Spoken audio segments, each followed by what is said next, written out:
Welcome back, YouTube. We are continuing our playthrough of PioFiore and we are on the Nicola Francesca route.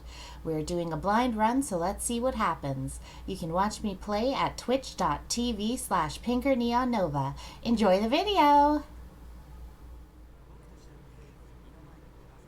Alright, yes, last time we left off, we were just starting Nicola's route.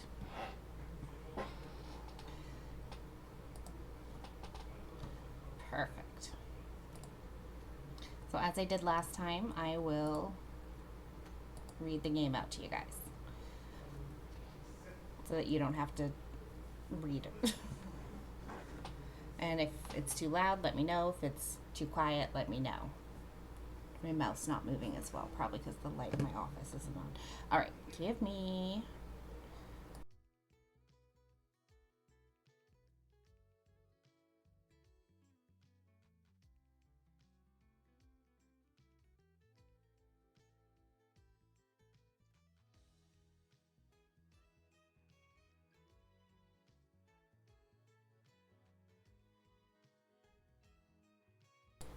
All right, there we go.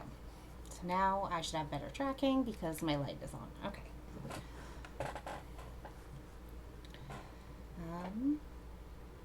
Boop, boop, ba-doop. So, don't worry, we'll make sure that we don't discuss anything sensitive in front of you.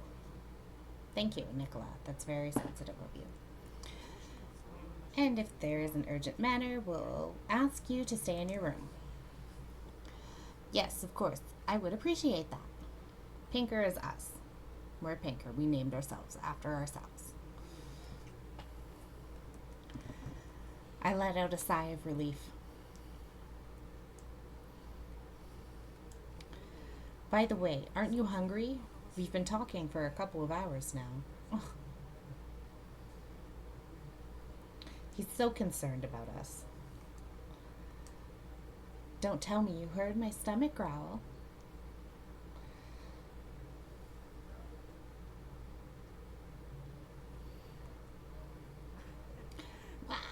Hi, Toma.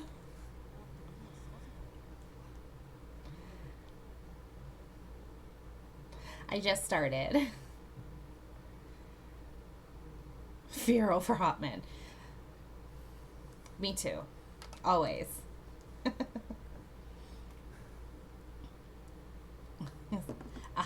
Unfortunately, no, I didn't hear it. Oh, did you see? Did you see at the bottom of the screen? I put up the bar of the hot men. These are all our love interests. Let's double check to make sure it looks right. Oh, it does! Yay! I did it! I'm so smart. And I only left colored the hot man we're currently seeing, which is Nicola.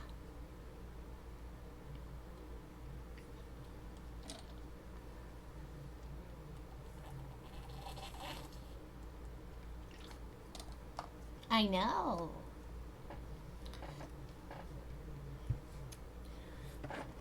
He's very lovely. He says, ahaha, unfortunately, no, I didn't hear it. I should have paid better attention. He was talking about my stomach growling. I don't know if you were here for that.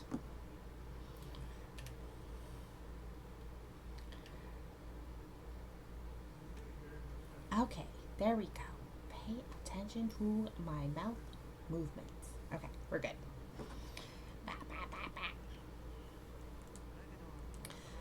Then again, it's already 11 o'clock. It's only natural to be hungry at this time of day. It's what? Wait, so I woke up around 9 o'clock? I don't believe it. I usually wake up by 6 a.m. regardless. Well, that's just how tired you were. Your appetite returning is a sign that you're recovering. From trauma? Okay. I'm sure you'll be back to feeling like yourself in no time. Will I? Oh, and you did have that cup of warm milk yesterday. That's so filling. A cup of warm milk.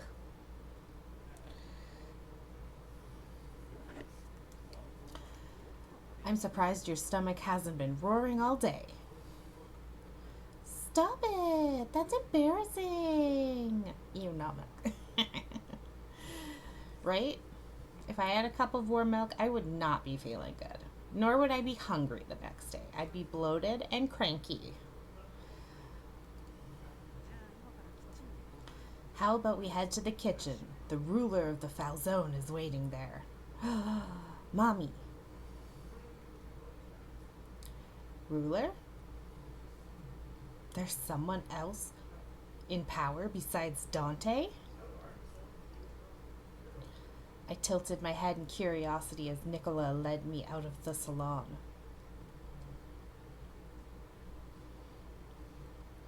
It smells so good in here. I wonder what's being prepared. I'm going to get scolded to death if anyone finds out I'm in here. Come now, a thin boy like yourself needs to eat to grow. Oh my gosh. Ah, hot. It's good. A young man around the same age as me was nibbling on some fried bread. He turned around and... Ah! Underboss! Look at this cutie. We love him. Look at how cute he is. He's a baby. I just want to smush his cheeks. Yeah, he's so cute. That looks good, Leo. His name's Leo. He's adorable. Oh,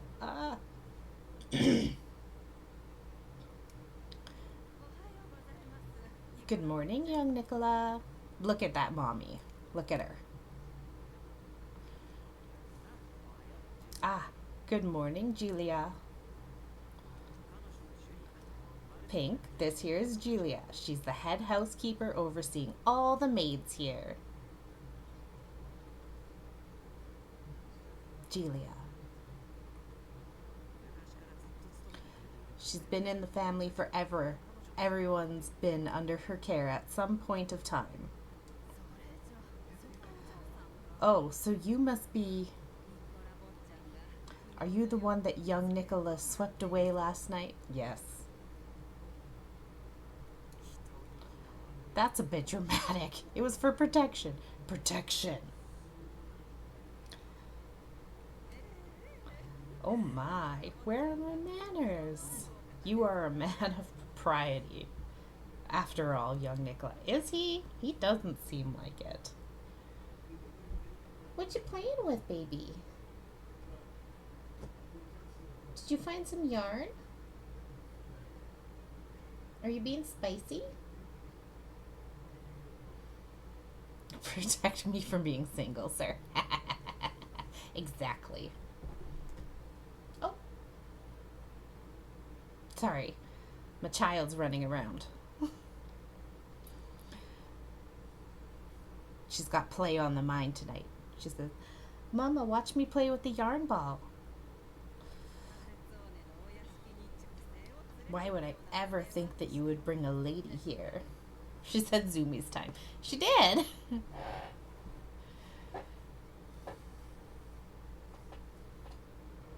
I need to stop moving out of frame. Okay, I'm going to stop looking at her until she comes to scream at me. After all, your ladies are all outside weeping for your arrival. Oh, Julia's calling him out. She's like, this man is a playboy and a man whore. You be careful, Pink.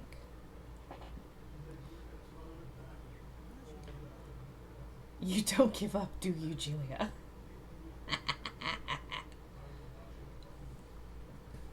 Come to think of it, he did wink at me like some playboy. He is. He's an Italian man. I wouldn't be surprised if there were a lot of girls outside waiting for him. Pink, I hope you're not misunderstanding things here. I am. 100%.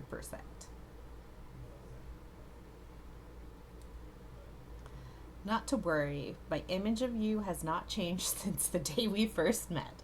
I knew you were a whore from the beginning. I'm not sure if that's a good thing.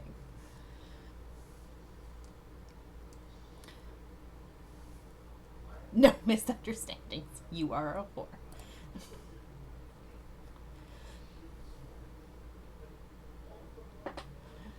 Nicola tilted his head and frowned as he pondered over my response. I turned to the keeper of the place to introduce myself. Nice to meet you, Julia. My name is Pinker NeonNova. I forgot. Oh, that's funny. I'm honored to stay in your lovely home.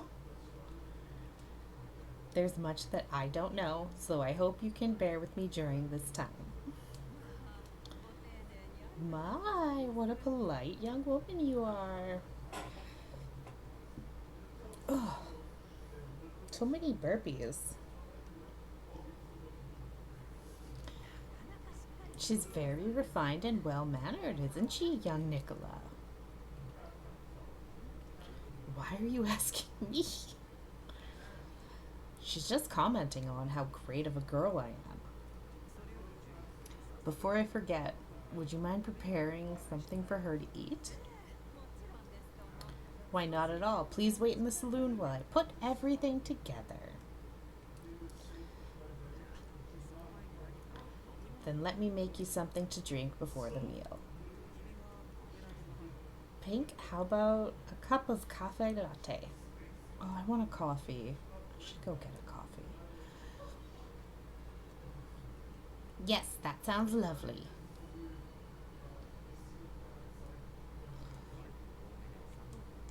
Some extra milk, and would you like sugar? Yes, please. Nicholas smiled and began to prepare the drink. Gently poured the warm milk into the espresso. The milk foamed beautifully, with the espresso becoming a masterpiece. Stop talking about coffee. It makes me want coffee, jerks. Oh, look at the baby. Leo? The young man that was watching us from a distance ran towards us. I'll make you. Oh, Toma, make me coffee. Coffee. Coffee? Covfefe?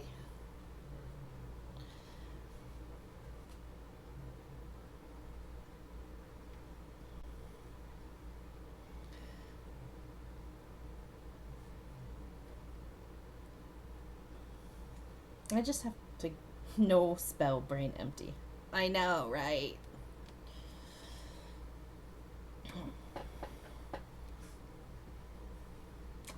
Yes, what can I do for you? If you have time to snack, could you take this to the salon instead? Leave it to me. I won't spill even a drop. He's so cute.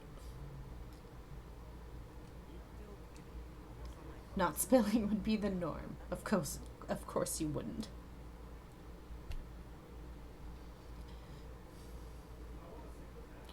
Nicholas sighed with a shrug. Then he looked at me and pointed to the door. Do you know how to get to the salon from here? I'm not that dumb. Yes, absolutely, I think. Maybe I am that dumb. How about a test then? I'll follow you, so lead the way.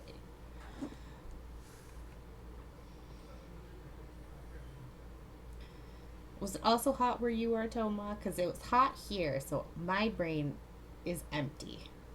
No thoughts. Just pretty boys. Pretty men. Pretty men. I'll try my best. I took a deep breath and stepped out of the kitchen with the two of them in tow.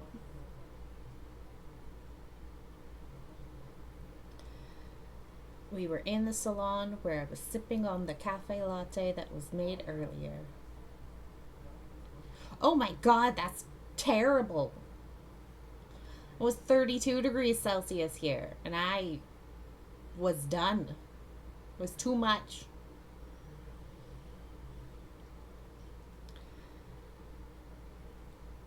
Julia came in with a smile on her face. It looked like the meal was ready. You live... Yeah, it sounds like you live in hell. The last time I was in a place where it was 41 degrees Celsius, I was in Mexico in September. And that was too hot. That was too hot for me.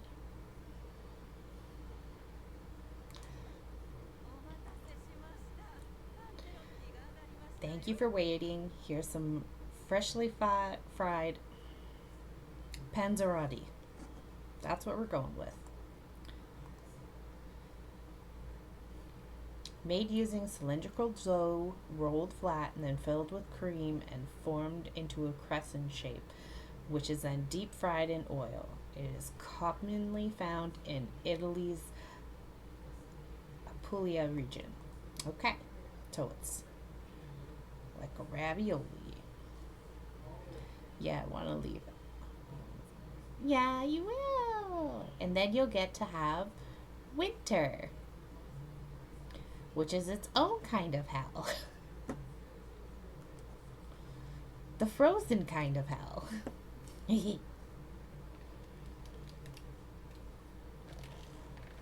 We love that for you.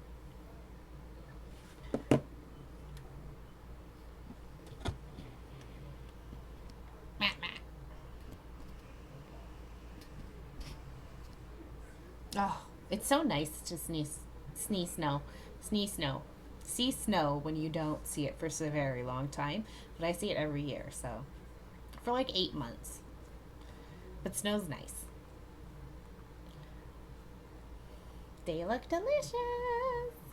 I want some raviolis. Enjoy them while they're hot. Why, thank you. The flavor of the panzerotti could already be savored from sight and smell alone. It's so hot, but so delicious. The flaky dough was filled with tomato sauce and mozzarella. Maybe not what I'm thinking of.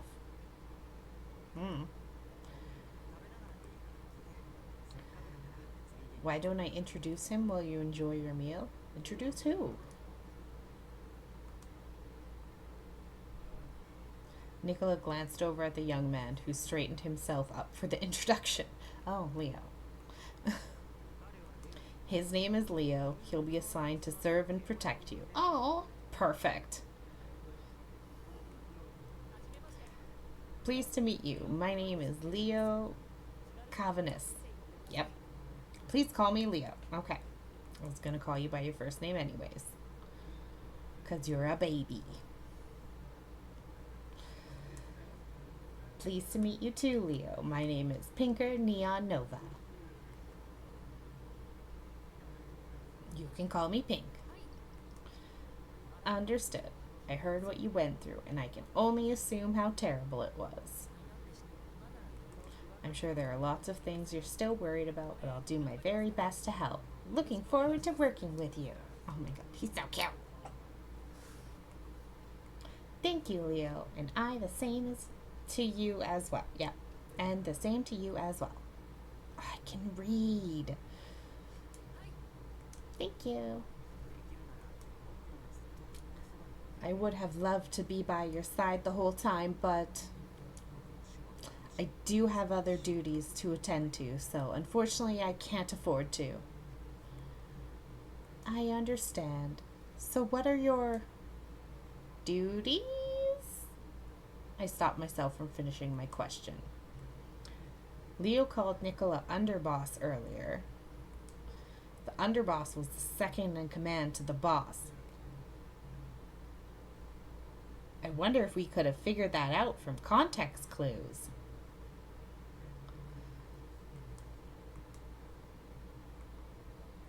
Nicola, the underboss. I didn't know you were. Come to think of it, he was speaking quite casually to Dante, the family boss. He also appeared to have men working under him, so I knew he wasn't too subordinate, but he's the second in command to the Burlone's largest family? Haha, don't worry about it. Everyone who meets me doesn't see me as an underboss. But I am Dante's cousin and bloodkin to the Falzone.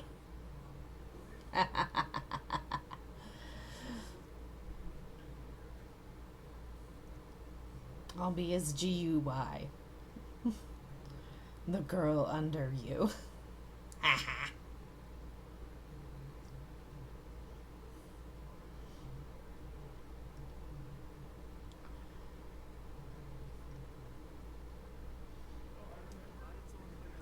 The Falzone family highly values maintaining their bloodline, so I'm just here for show.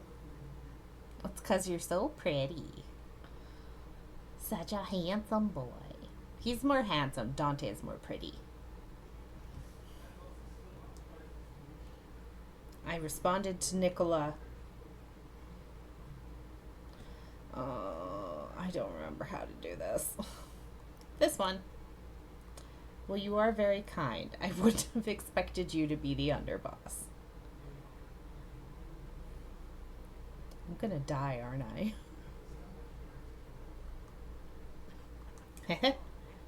Well, I am kind, that's for sure.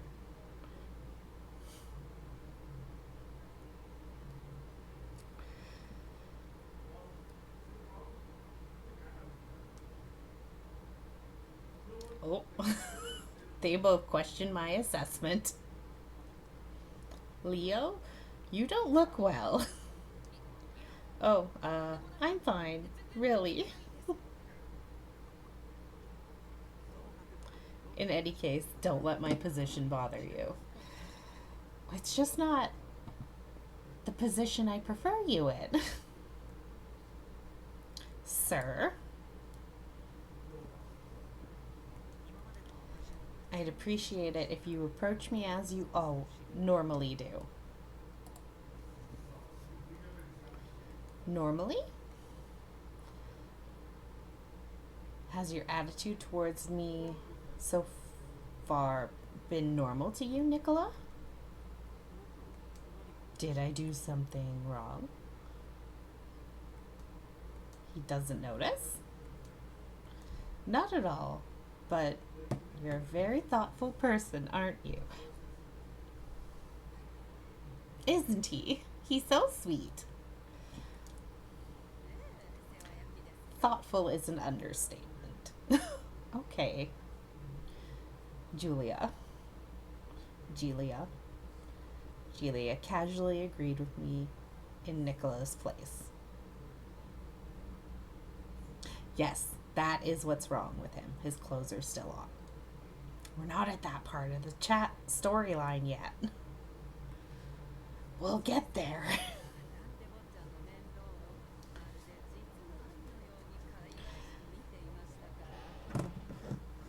He's been taking care of young Dante ever since they were children. He's treated him like a little brother. My bad, I'm impatient. That's fair. These games are a little slow burning. If we play Cupid Parasite, there is a storyline in that one that's not as slow burny. That made him who he is today. Yo! It starts out friends with benefits. See,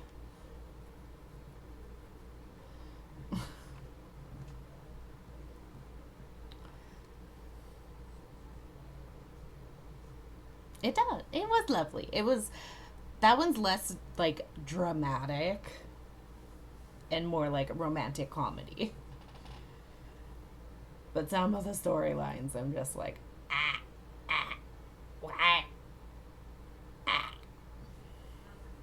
But that's for a different 50 hours from now.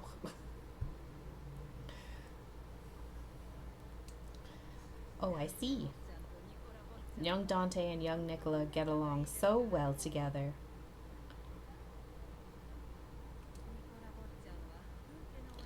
He's from a branch of the Falzone family, so he has the right to their own manor, but he spends most of his time here. He has his own manor.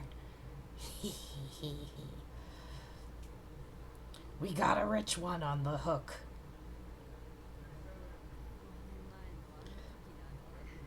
Why, he was more shaken than young Dante when it happened 5 years ago. 5 years ago, as in when the boss back then was killed? Julia nodded with a sad look on her face. Killed? The newspaper article said that the previous Falzone boss had died from illness. Finally, I can live out my fantasy of being a childless house spouse. Exactly. Also, he's not the boss of a mob family. I don't need to help him carry on a family lineage.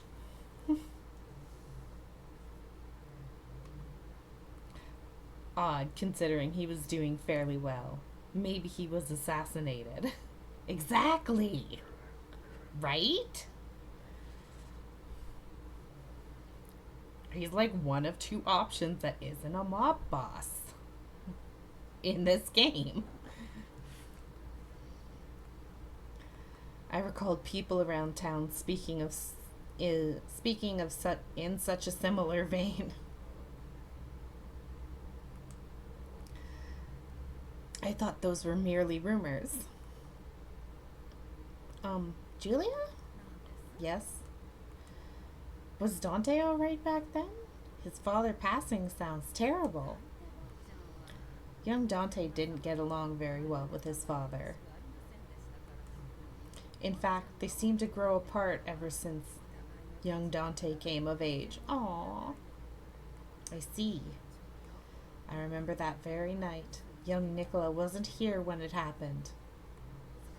Young Nicola felt responsible for what happened in his absence. Aww. It was about then that he made many mistakes that were so unlike him. What you getting up for, baby?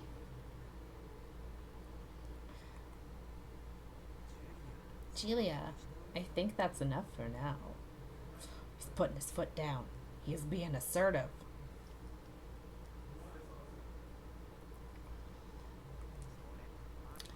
I don't think that's something you should speak about in public. Oh. Huh? I didn't know that. Oh, yes, I think we should stop talking about it already. Don't want to dampen the mood, do we? Please go ahead and enjoy the meal. Panzerotti tastes best when it's hot. You're right. I'd better enjoy my drink while it's hot, too. I don't want to waste Nicola's masterpiece. I appreciate your concern. I don't think I need to say this, but I haven't heard anything here. I'll keep everything to myself. I'm a smart lady. Sometimes.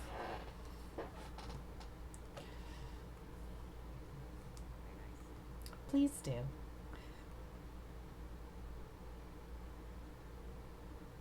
It's beautiful. After the meal, Nicola brought me to the garden outside. Oh my, what a place. It's incredible. The carefully tended trees and bushes were lined up beautifully. You're in our custody now, so you won't be able to leave here for a while. I'm in your custody now, eh? Eh? Eh? So if you need to get a breath of fresh air or want to talk, we can do it here. We can do it here? Okay. I'm being a child. stepping outside should make you feel better. Thank you very much, Nicola. Do you really like it? I mean, I was referring to everything you've done for me. Baby, I'll be in your custody for as long as you want. Right? Right.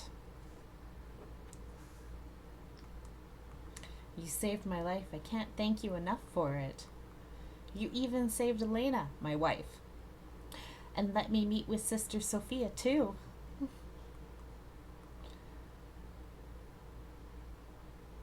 I'm being down horrendous. Me too.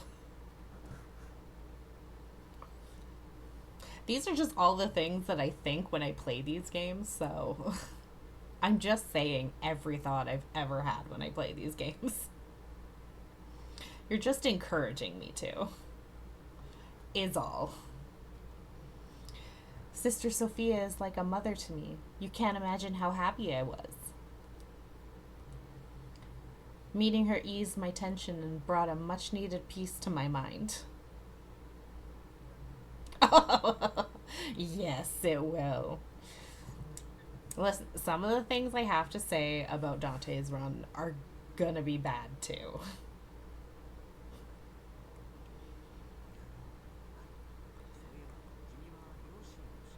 Your mother, you were raised by the church because you lost your parents, is that right? But Yang is like when I put down feminism to be ridiculous.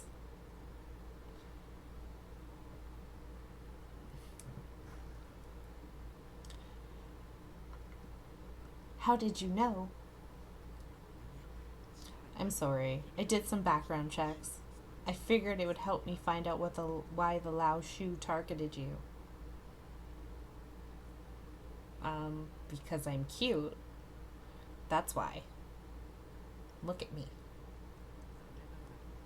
I found nothing of note, though. Did you look at me? I see. Nicola tried to find words to say to me as he looked around the beautiful garden. I'm like Dante. I don't necessarily have a good relationship with my parents. To be honest, the things I had to do made me feel like I was locked in a cage. That's triggering because I've played a game where I've been locked in a cage before. We don't talk about that game. So naturally, I parted ways from them.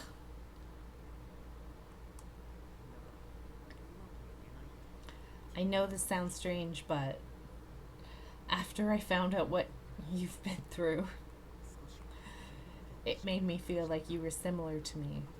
I know that sounds strange. We don't talk about that game. We don't talk about that game. There are some Yandere roots we don't acknowledge. Ever. Ever. Ever.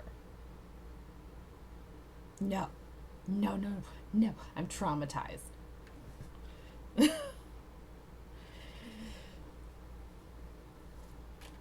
I don't remember the subtitle of it, but it's called Amnesia. It's not Dark Descent. Hold on. We're gonna find it real quick. I had to put the controller down.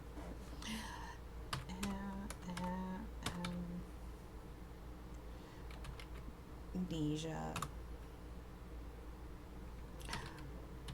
Otome. Amnesia Memories.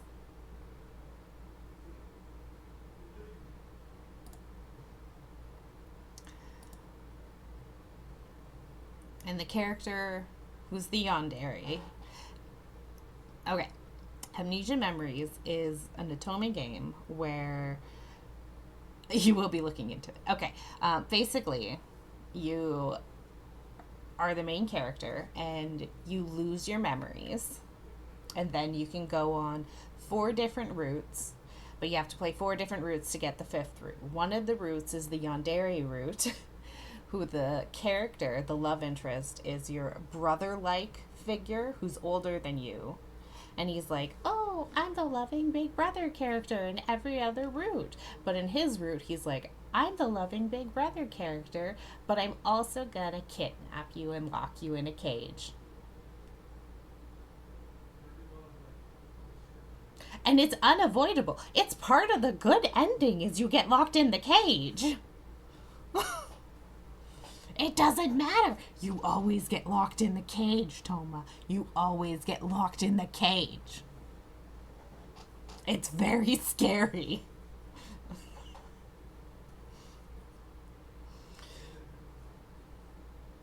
He's scarier than Yang. He's scarier than Yang. I don't know how to stress that enough.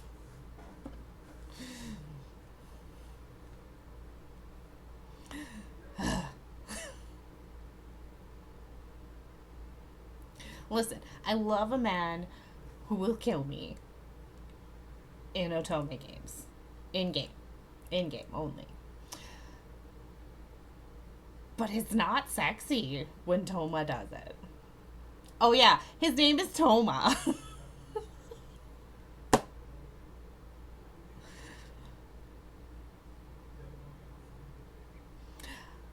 Ayo.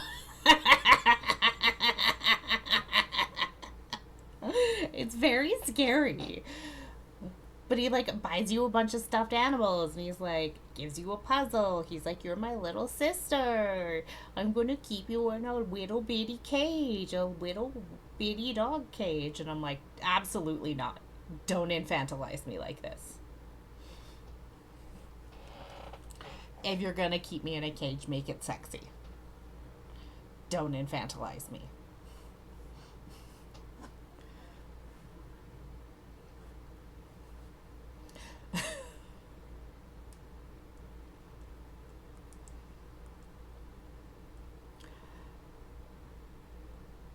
Oh my god, I can't focus at all now because all I'm thinking about is Toma. And now he's scarred me for life. Not you. Yandere Toma.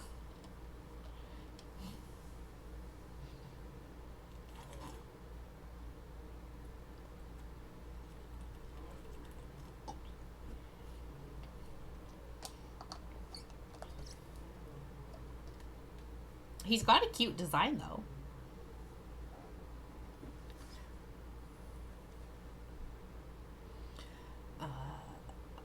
Nicola. Okay.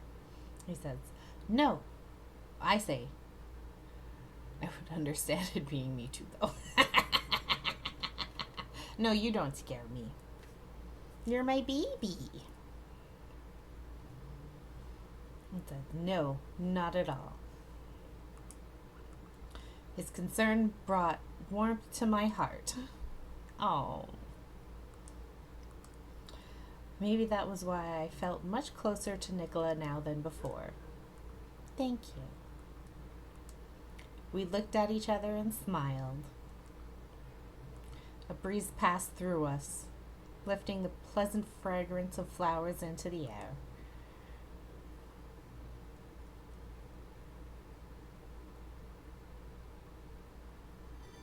We're already on chapter 2. So quick. Prima Piatto? A few days passed in the Falzone manor. Though they treated me as a special guest, it made me feel a bit uneasy. So, lunch looks great again today. Did you make this? I asked if I could help, so now I was assisting with the daily chores. Yes, but under Julia's guidance. Oh my god. Help me.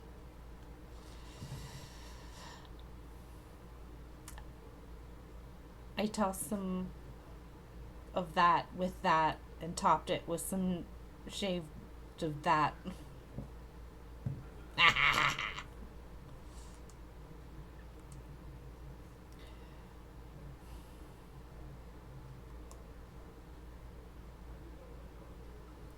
Cream de rapa is a green vegetable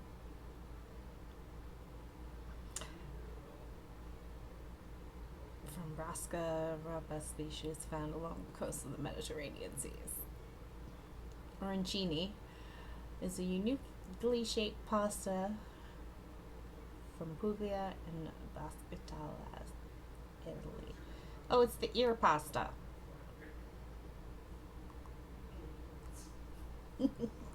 I just gave up. Bodagara was pretty expensive, so I rarely used it back at the church. What is it? A salted and dried gray mullet or tuna roe, similar to Japanese karasumi. Okay, so that I can say. Just as expected of the falzone, they had nearly every ingredient one could want. I made some focaccia and some other antipasto as well. Those are easy ones.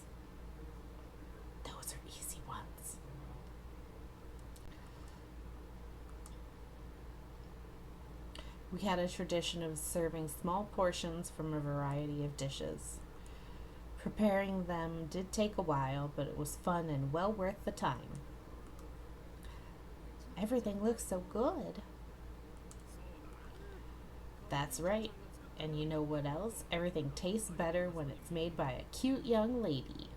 Back off. I'm spoken for. Look at our maids. They've been through the ringer, you know. That's no way to speak about a lady. Oh my, don't tell me the falzone men don't know how to respect their ladies. Well, those kind of folk don't deserve any dolce, that's for sure. That's ice cream. Or sweets. Damn it. Italian for sweet, often used in reference to cakes and dessert. I want ice cream.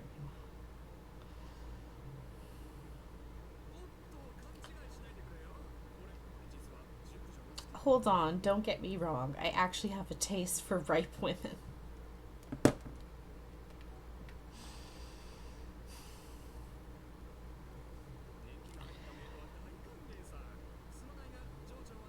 So the maids here are ready for the picking. You can come see me in another 20 years. God damn it.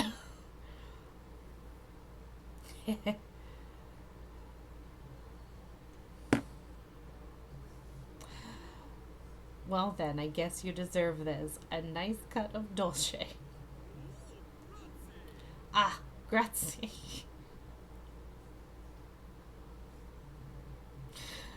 What the fuck? I'm not happy to see you happy. I hope that these men get shot in game. Ha ha ha. Looks like you're getting along just fine with everyone. I'm gonna murder everyone you're getting along with. You're not allowed. Welcome back, Nicolas. Why are you biting me, child? Ow! Don't be mean to your mummy.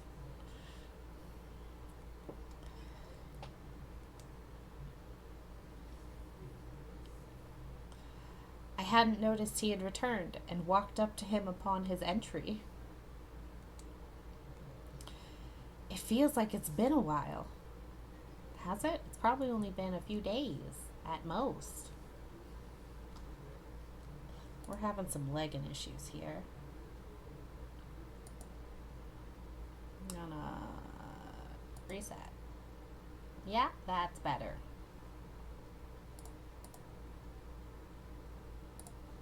Haha. He's been very busy and is hardly around nowadays. Are you sleeping? You don't look too well. I didn't sleep yesterday, but I'll go to bed soon. Not before your dolce, though. He wants my sweets. He wants my sweets.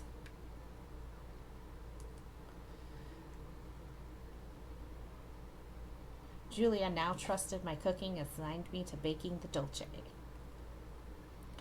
Only dolce? That's not a balanced diet. How about some roasted bream? I actually made the main dish today, too. I coated the bream with lardo and roasted it with lemon butter. It comes with sweet potato mash on the side. Lardo. Salted or smoked pork lard. Sounds like a work of art. I can't say no to that. I responded to Nicola.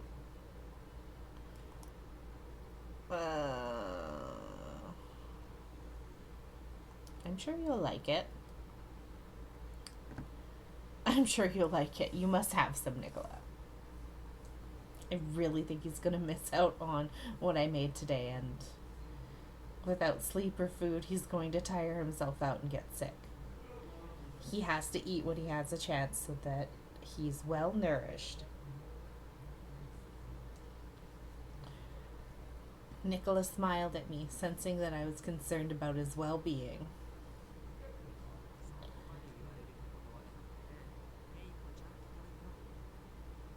How can I refuse such an offer? Of course, I'll have some boiled bream. Oh, but if it doesn't taste good, I'm going to have you take responsibility. I will. In bed. Responsibility? Make it up to me somehow. I will. In bed. Wait until you get a taste of today's dolce then.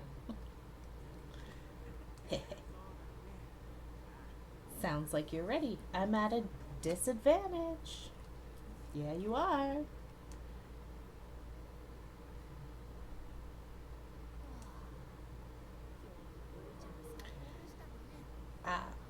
I'm just gonna say dessert.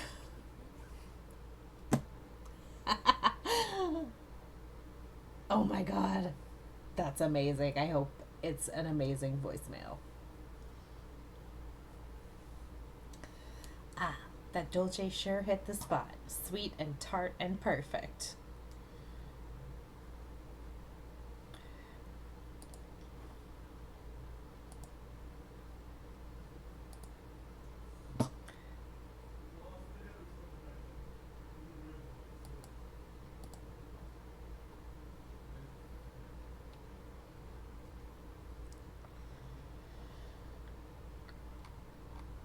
I'm happy you liked it. I didn't know strudel tasted so good when it was hot and fresh. It was amazing. A dessert that originated from Austria. The dough is rolled paper thin with various fruits such as apples folded into it. We like strudel.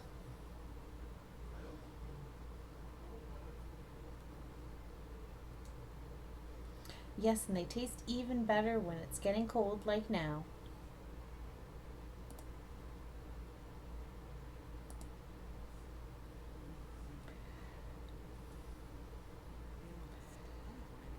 Looks like Leo's a slave to your cooking.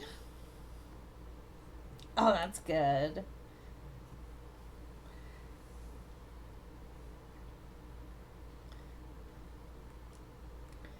I'm happy to hear it. Apparently I made apple strudel for dessert. Glad I can be of some service while I'm here. Working and moving around does help keep my mind off of all the things going on. Then, Pink, could I bother you for some time with your services? He wants me to service him.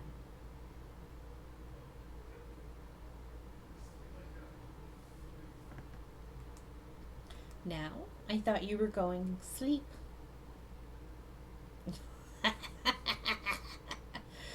I'll do it too.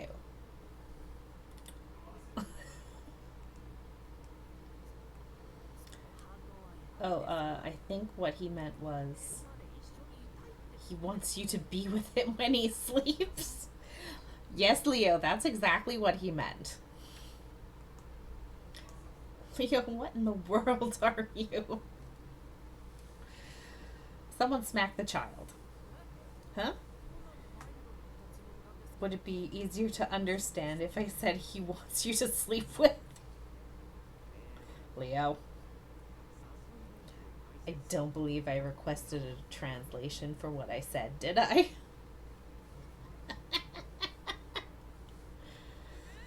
Oh, I'm so sorry about that, Nicola. Really? I coughed to the side in an effort to hide this redness on my face. It's not red. I'm ready. Take me. I turned to Nicola and nodded. I'm fine now. But do you mind waiting for me to clean up first? Absolutely. I'll just wait for you here. Nicola, I know you have your standards, but let me say something. Don't try to have too much fun with someone from the church. That's rude. I'm a big girl. I can make my own decisions. Please take good care of her. We believe in you. Oh my god.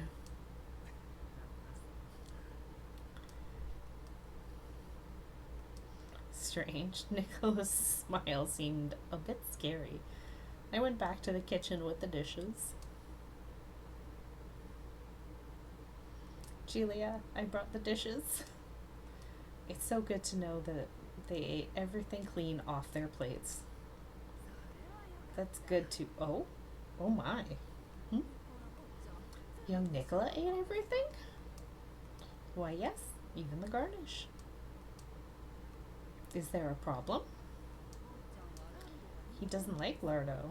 He won't even take a bite if it's used to cook a meal.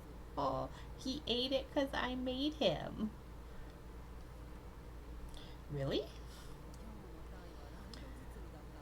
I didn't expect him to finish or even try the boiled bream. Nicola didn't say a word about his dislike of lardo. And yet he still ate it? Is it because I recommended it to him? I quietly washed the dishes while thinking about Nicola's reaction to my recommendation. I think I made a wrong choice.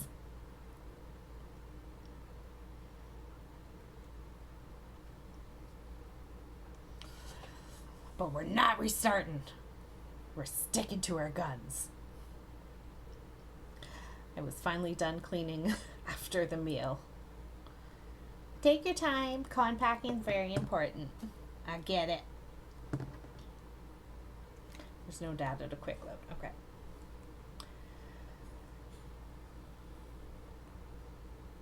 Nicola brought me not to his room but the garden. Was there something you wanted to talk about? Ah, you noticed? A little. But you really shouldn't ask me like that.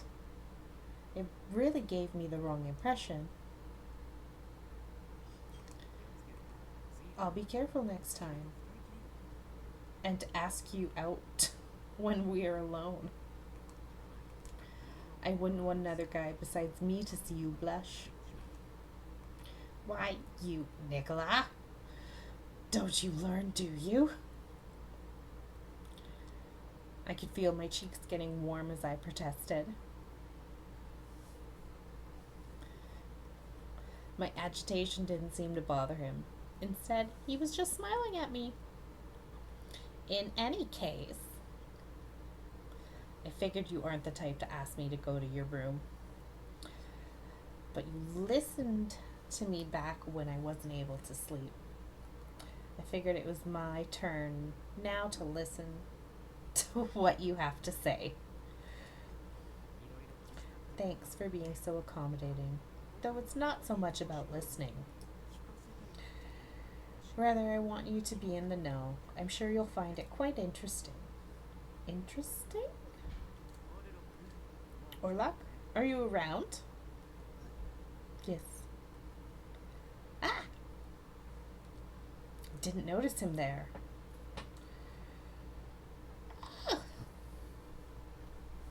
A young man appeared from the shadows wearing a hood over his face. His name is Orlok. He's my intel agent and partner from a ways back. I think I mentioned this before, but he's the one who told me you were in trouble.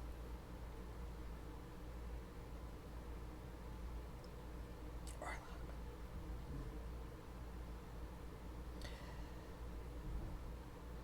So you're the informant. I didn't expect him to be that person, especially since I saw him often at the church. I turned to him and apologized. I'm very sorry for not giving you my thanks back then. And thank you very much for saving us, Orlok. I couldn't turn a blind eye. I assumed Nicola would help if he found out. Yes, I was pretty lucky that you came to me directly to let me know she was in trouble. That seemed like an odd statement. He's making it sound like he was the lucky one and not me. Nicola noticed me pondering over this statement. Don't let what I said bother you. I didn't put any thought into that comment. You're a liar. A filthy liar.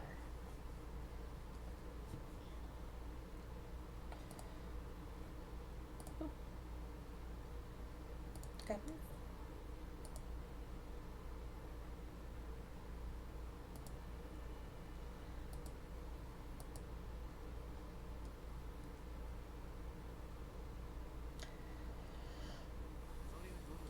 That aside, Orlok, do you have any updates? If you're referring to the slave trade, then I don't have any new information. She was the last one attacked. Nothing much has changed since then. That also means the abductions in Berlin have subsided, at least for now.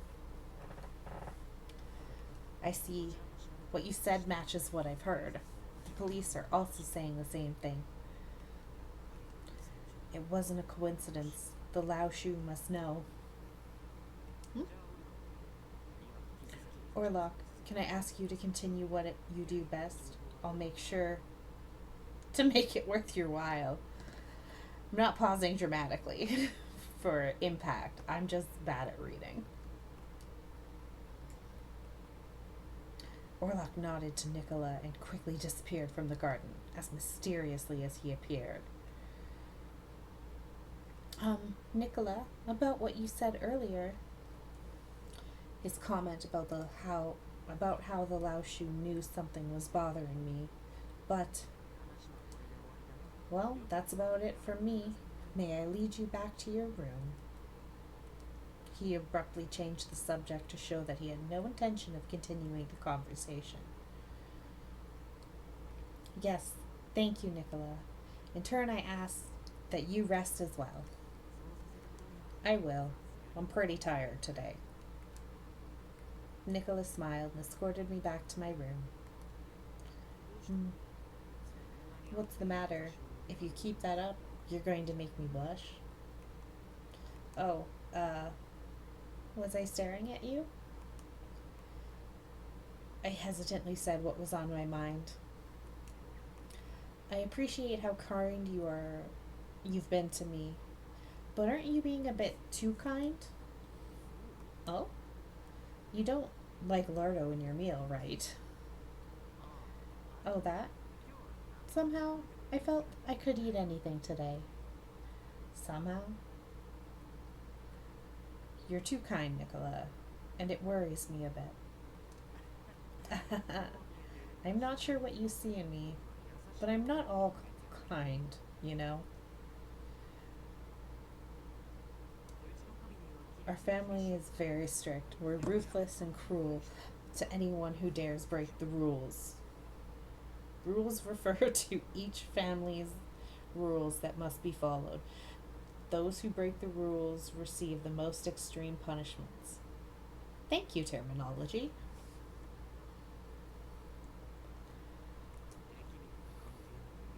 And by anyone, I mean allies as well. You saw how Leo's scared of me, right? I'm not very kind to my men. Really? I suppose Leo must know Nicola's demeanor as a member of the Mafia. You've done nothing wrong. More than that. Oh, more than that, you're like any other normal girl. I have no reason to be harsh with you. So what you see here is me being myself. Whether that makes me kind or not is really in the eyes of the beholder. Does that mean you're not approaching me as part of the Mafia, but rather approaching me as an individual? Sure.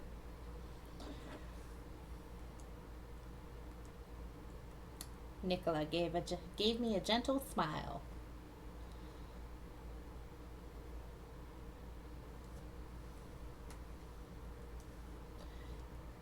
His gaze upon me was making my heart race.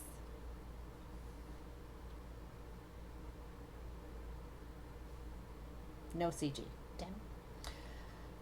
The following day after Nicola introduced me to Orlok. Okay, the windows are all done. You didn't have to clean them. I mean, you're not here to be our maid. You're here so we can protect you. Oh, Leo. I feel bad seeing you help prepare our meals. But I need to do something to help pass the time. Julia asked for help too. Julia. Back when I was at the church, we all had our responsibilities and chores for the day. So I can't imagine passing the time without doing anything. I guess it's a matter of habit then. Well, do you have any hobbies? If Nicola finds out that you're doing all these chores, I'll be in for it. Okay, Leo. If that happens, then call me. I'll explain myself to Nicola. Thank you very much. He's so cute. After I finish wiping down the windows, I peek into the kitchen to see Julia. Oh, Pink, what timing? I'm so sorry. Do you mind taking this cappuccino to young Dante? I'm afraid I'm too busy to take it to him now. Why, of course. To his office, right? Right? We're gonna see Dante. Yes, if you could, please.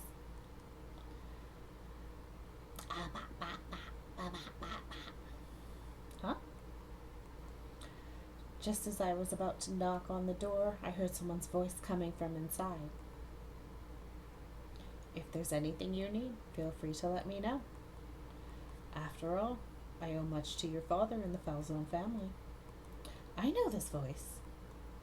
Is it Gerald Paris? Who's Gerald Paris? Gerald Paris is a famous Berlin politician.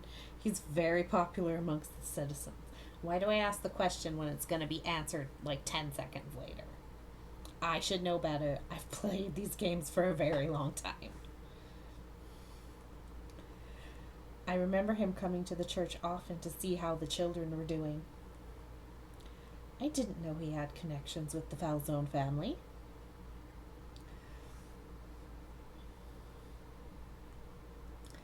I guess I shouldn't go in now. What are you doing here? Do you want to see Dante? Nicola.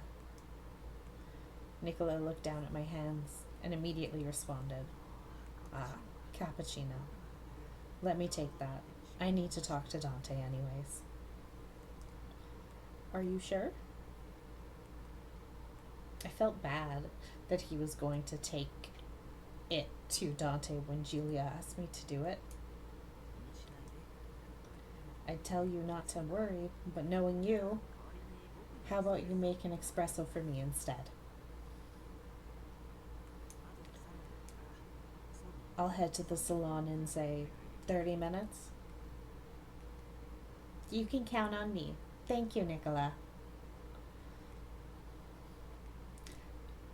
I thanked Nicola for being so thoughtful as I handed over the tray with the cappuccino.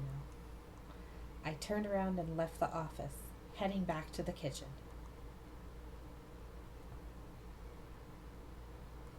"30 minutes had passed. Nicola, here's the espresso you asked for.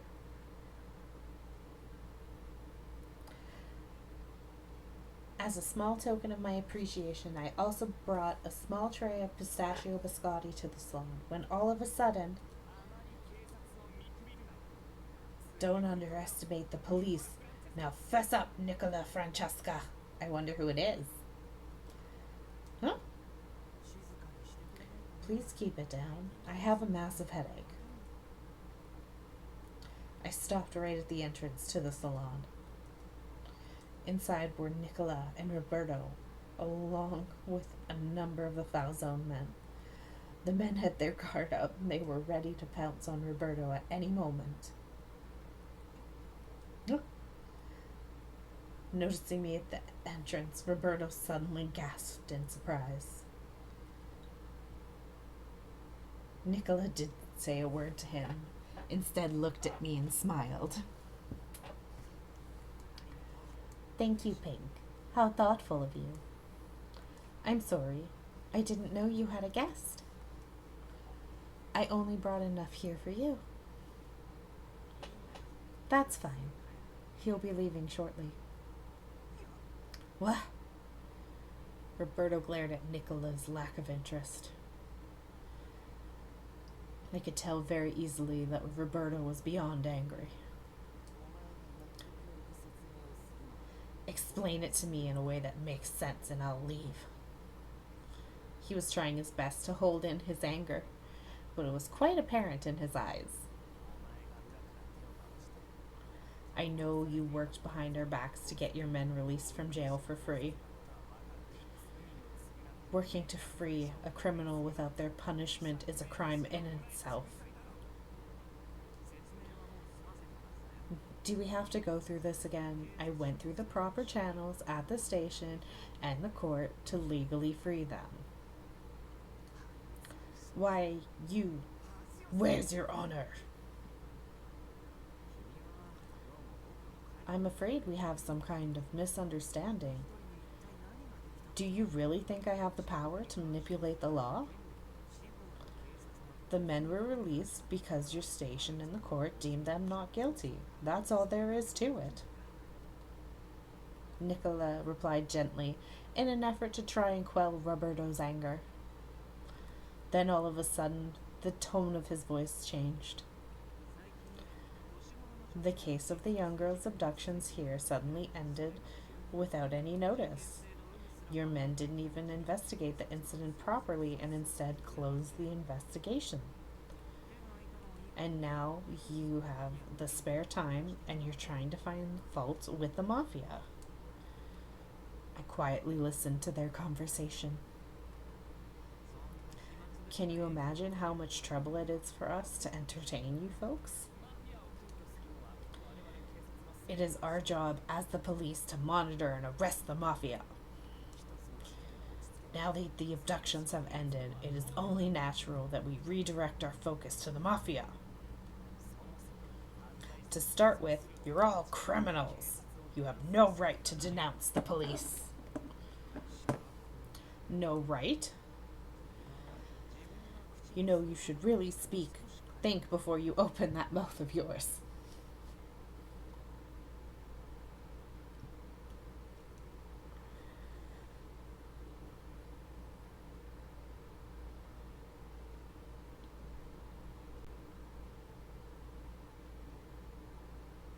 Did you just startle yourself, baby?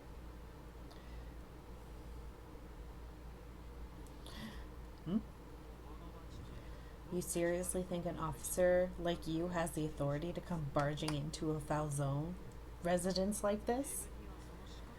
A friendly word of advice: think about whether you have the right to come in here.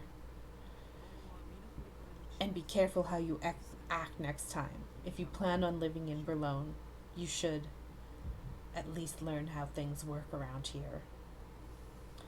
I guess Nicola has no plans of causing further ruckus, at least for now. The tension begins to rise in the salon.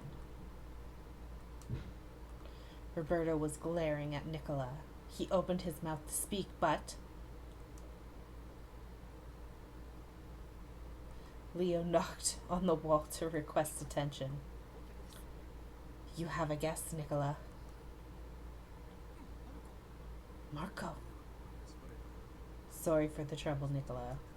His words and actions are my fault as his superior. Oh, Roberto, why are people causing... Roberto, why are you causing Marco's trouble? That's not fair. Marco's a perfect bean.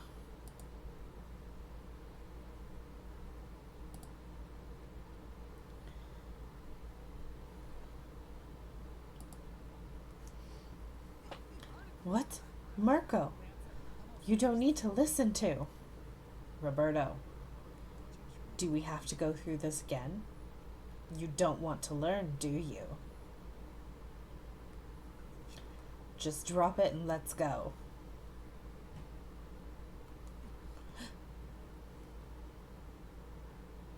Roberto reluctantly headed to the door with Marco.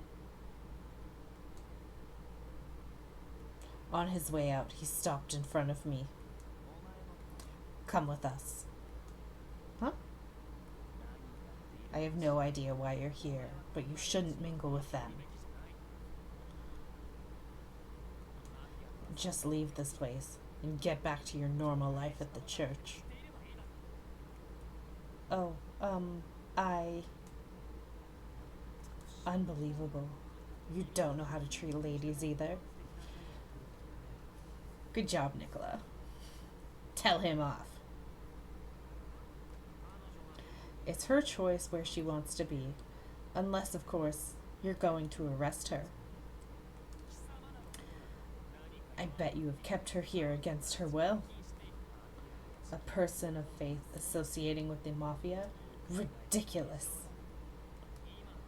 Her very existence here is sufficient proof to warrant your arrest. You know nothing, Roberto. Nothing. Nothing! Roberto's hostility was growing. I'm here of my own will.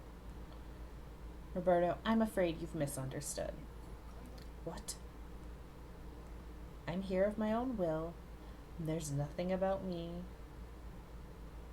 that the police will need to worry about.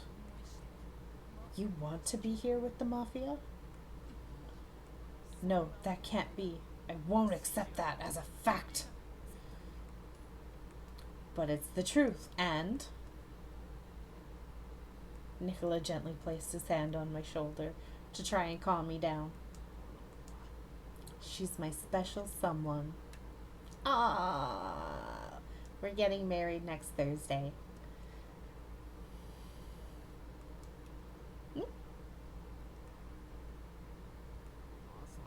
Come on now. The police are going to intervene in people's relationships too? Special someone? He's joking like usual, right? This is a bit too much for me to handle. Roberto looks stunned. Seeing me show favorable disposition towards the mafia must be shocking to him. I could only assume that what he was witnessing was far beyond belief from his point of view. Do remember this. I won't let you bring any harm to her. Don't force your justice onto others. Why you? I'm sure you're both busy men. Why don't you take your leave?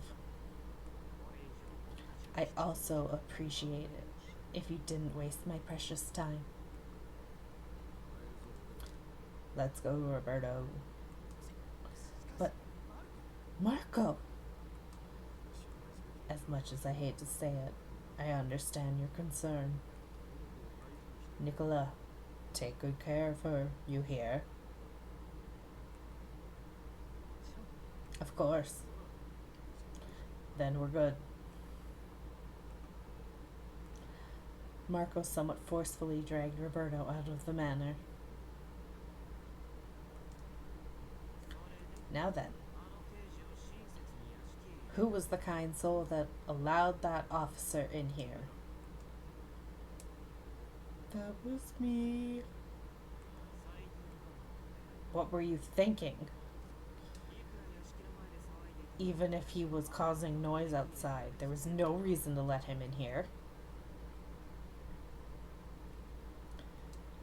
I had never seen Nicola this angry before, as he scolded his elder subordinate. We'd be at a disadvantage if something happened inside the manor, regardless of who started it. And that makes it harder to cover, and that in turn mars our boss's name. I'll ask you not to bother Dante over such petty matters next time. My apologies.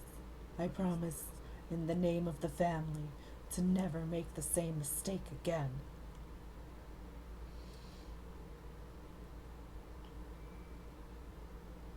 Ooh, a meanwhile story.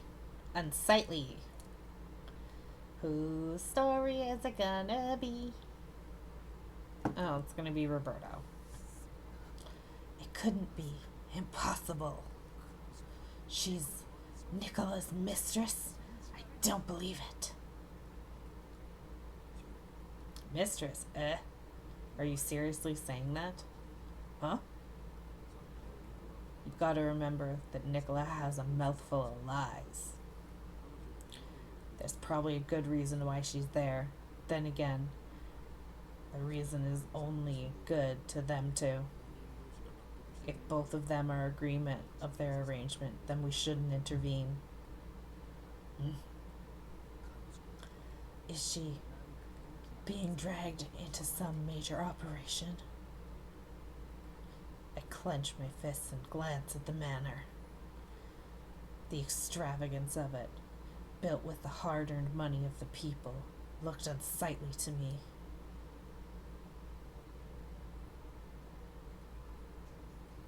I could only stand by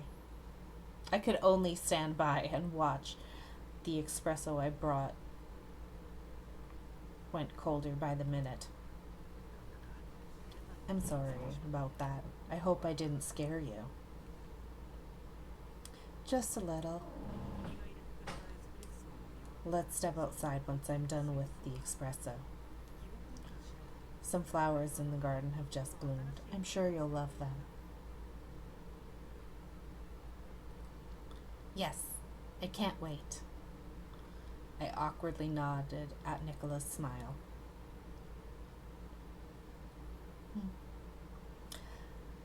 I let out a sigh in the garden. The cool air felt much better compared to the tension back in the salon. Nicola? You were talking earlier about how the abductions weren't happening anymore. I recalled Orlok mentioning something similar as well.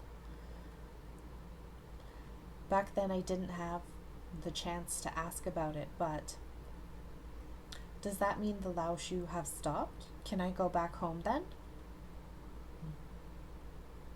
Nicholas smiled hesitantly at me and spoke as if he were comforting a child. I suppose so. At very least, you're safe from the abductions. But you did witness the Lao Shu's crimes. That means they may still be after you. Then, when can I go home? You'll be safe once we eradicate the Lao Shu. How long might that take? Weeks? Months? Years? Nicola quietly closed his eyes, hearing my anxious questions. I'm sorry, Pink. No, I'm sorry. I understood very well how much effort they made in securing my safety, and trying to eliminate the Lao Shu wasn't going to happen overnight. It would obviously take some time. I know the Falzone is doing a lot for me, but I hope I can leave soon. The church is my home after all. Asking for that wasn't going to help Nicola at all. I decided to talk about his conversation with Roberto to change the subject. Nicola? What is it? Remember you said you got your men released from the police?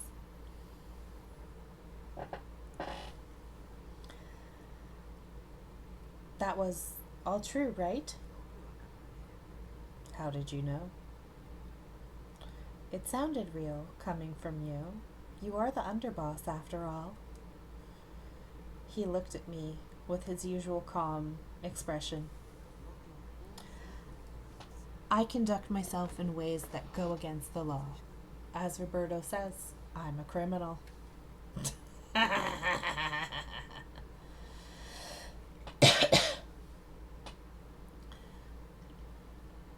But can't you make choices that don't go against the law? If so, I would gladly fulfill whatever wish you have. May I remind you, the Falzone family is part of the Mafia. We are a criminal organization. I hope you're not forgetting that. The members of the Falzone family have all treated me well since my arrival here. Maybe that warped my perception. I was probably living a life that lacked any input from reality, almost as if I were dreaming. Nicola's words brought me back to my senses. I was being held in custody of the Mafia. I was under the care of a criminal organization. We need to demonstrate power. No one goes against someone with power. That helps us avoid conflict. We believe the best way to keep the peace. I hope that doesn't disappoint you. I responded to Nicola.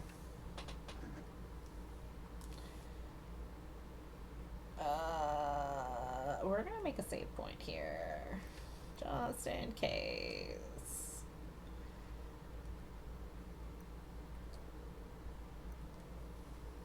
I don't know if this is really a place that warrants a save point, but I think it's time to make one.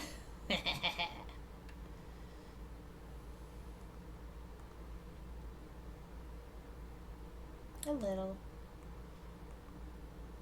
There's no way I can condone criminal activities. No matter who it is, breaking the law to bring misfortunes to others is wrong.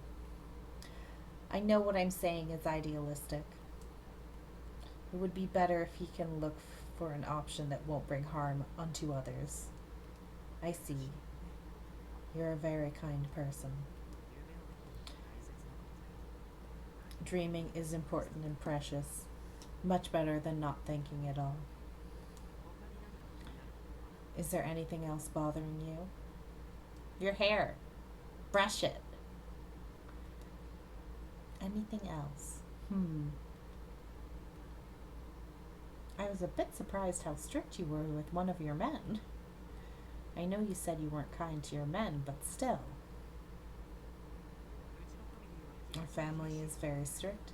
We are ruthless and cruel to anyone who dares breaks the rules. Break the rules.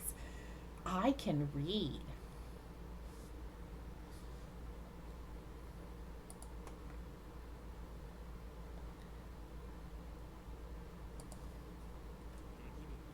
And by anyone, I mean allies as well. It's not that I didn't believe him, but after seeing the harshness play out. No worries, Toma. I understand you've got a lot to pack. You're doing like 8 cosplays.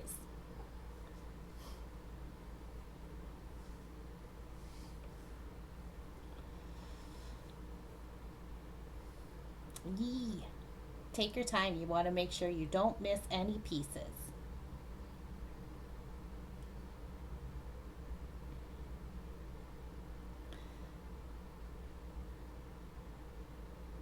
Yes, Auntie Heart's right back at you.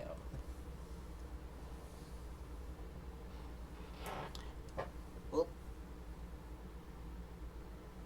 I'm gonna stretch.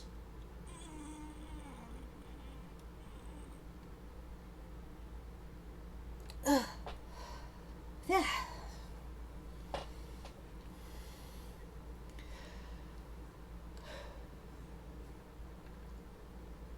After seeing the harshness play out in front of me today, it made me realize maybe I was being a little bit too optimistic of the situation I was in.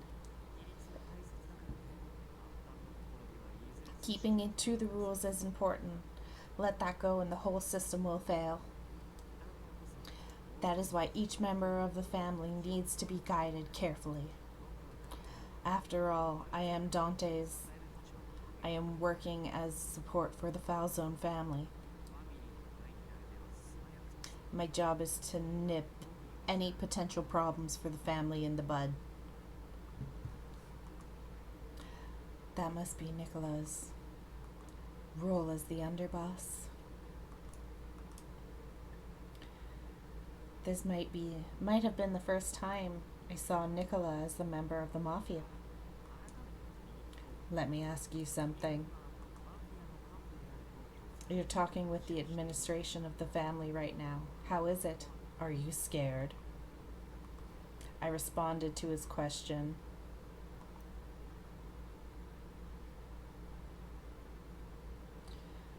Are we scared of him?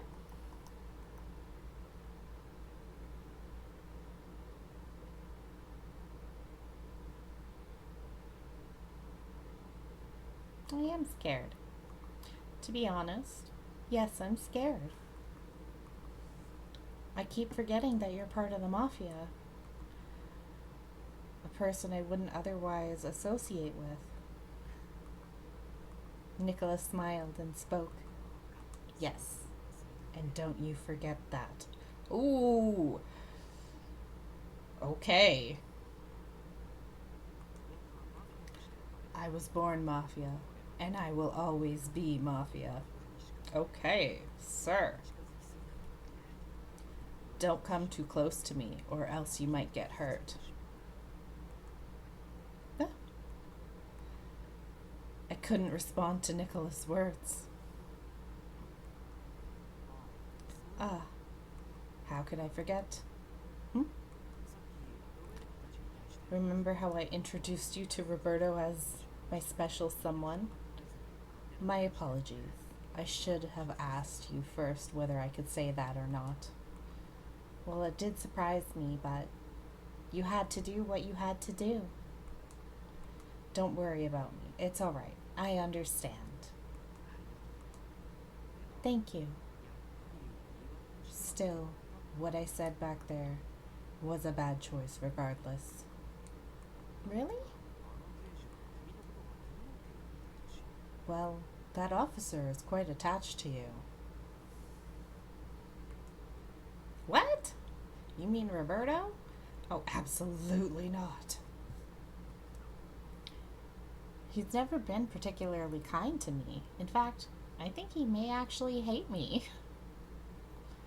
We've never even spoken casually before.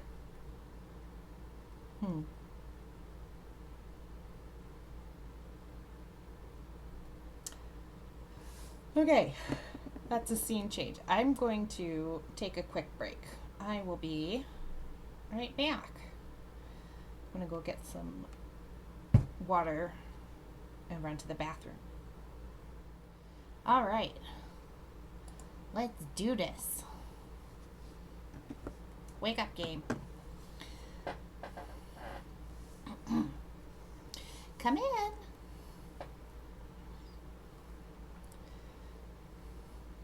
Nicola, what is all of this?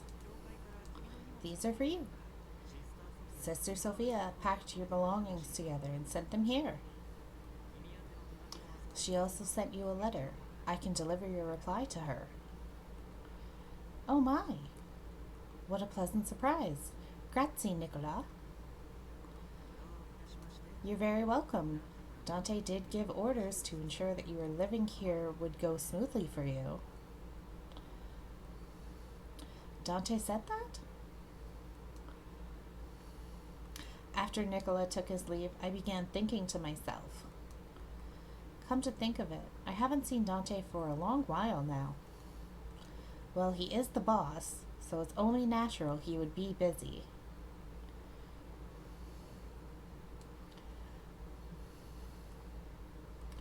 The last time I saw Dante was when Sister Sophia was here. Nicola took the cappuccino from me and brought it to Dante in my stead, too.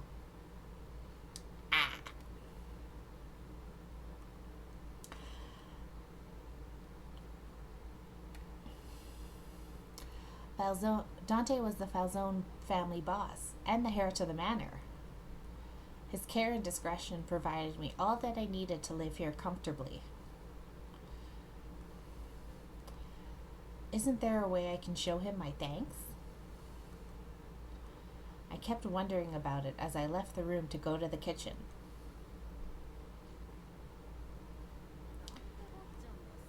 Young Dante's favorite food? Well, now there is a lot that he likes.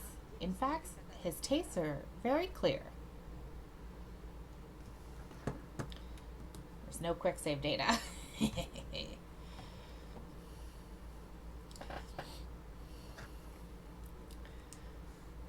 Does he like sweets? Maybe fruits? He'll eat anything sweets. As for fruits, he loves strawberries.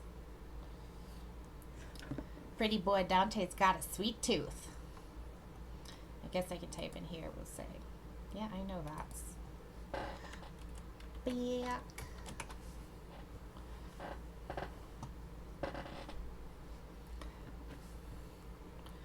Strawberries? That's perfect. I made some strawberry jam back at the church. Don't tell me you're going to go and get it. I doubt young Nicola will let you do that.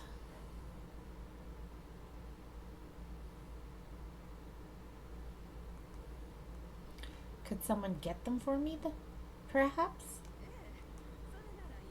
I believe that could be arranged. Our maids are going shopping, so I will ask one of them to stop by the church. Really? Thank you, Julia. That would be great. No, please thank the maid who will go there. Now then, I need to step out for the laundry. Feel free to use the kitchen as you please. Thank you. I hurried to roll up my sleeves in preparation. Good. It came out perfectly. I'm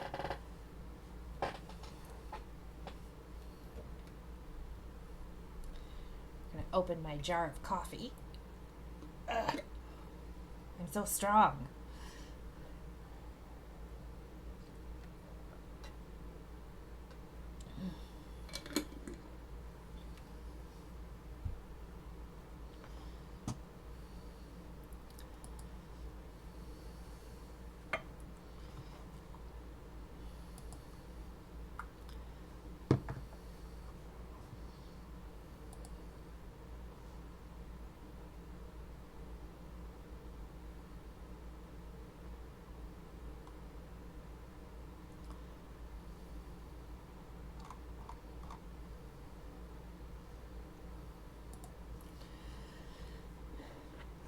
Out of the oven came a freshly baked strawberry croissata, a baked confectionery made with cookie dough and jam. It's noted for its flaky texture. Thank you, terminology. I baked it using very flaky cookie dough and filled it with strawberry jam I made back at the church. I promised to bake fresh pie for the maid who brought the jam for me today.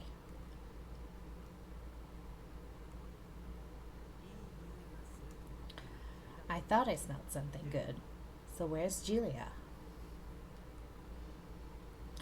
She went to do the laundry. Busy as usual. And you are? Me? I was just baking some crostata. Yes, I can see that. I'm curious as to why you're baking, especially when no one is around. Who are you baking them for? Well,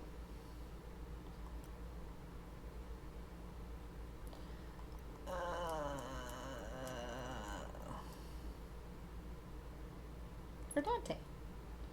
I baked them for Dante. I just wanted to thank him for letting me stay here. It's the least I can do to show respect to him as a boss. Am I overstepping my boundaries? Not at all. I'm sure Dante will be happy. He does love his sweets. I appreciate your thinking about Dante like that. Say, Nicola, do you mind having a bite? I began to cut the crostata into slices. I was planning on serving a slice to Dante. The rest here was for everyone else. A bite, eh? You don't like crostata? Or is it the strawberry you don't like? It's not that. It sounded like you made this as a show of appreciation for Dante. And now you're offering me the crumbs. Oh, he's such a pouty boy. What a baby. That's not what I was implying. Oh, are you sure? Don't be like that. I really appreciate what you've done too. I thought that was pretty clear.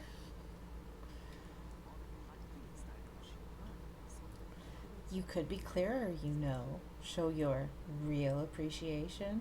Why are you being so forward and flirty, sir?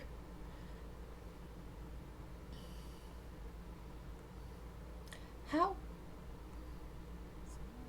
Let me see. Why don't you cut a forkful of the crostata and feed it to me? Okay. Huh? Since you really appreciate me. Sir! Keep it in your pants.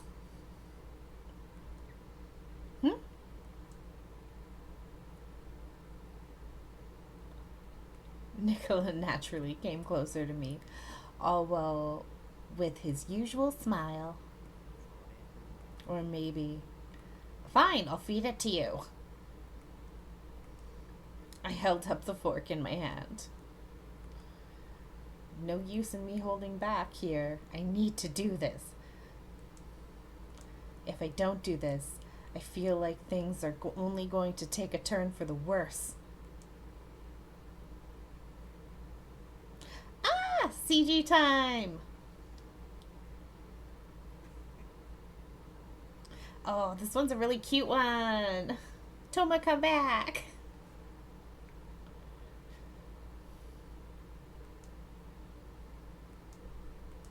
We looked at each other closely. His charming smile was relaxed, while my face and body were tense from the pressure. Okay, here I go.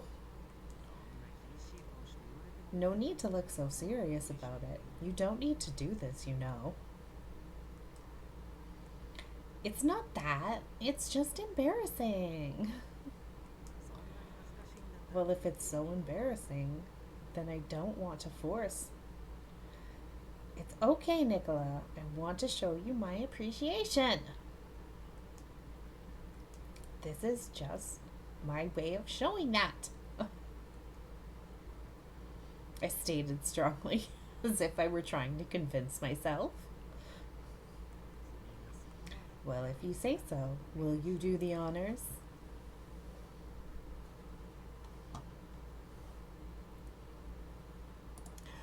Flirt with me more, sir.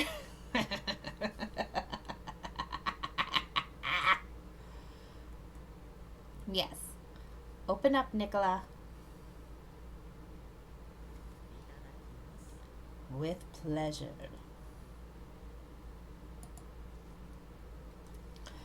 And with that, I slowly moved the crostata closer to his mouth. Nicola opened wide and took a bite.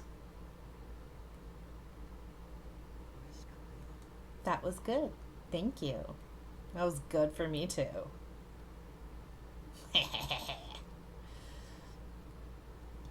My pleasure. I worked really hard on it, so I'm happy you liked it.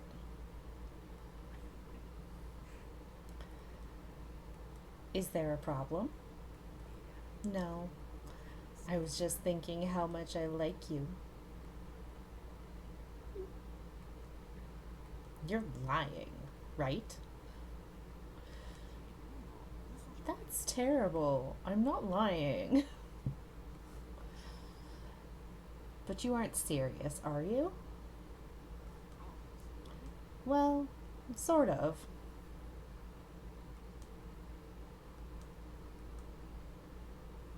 You're a kind gentleman, but sometimes you can be really mean.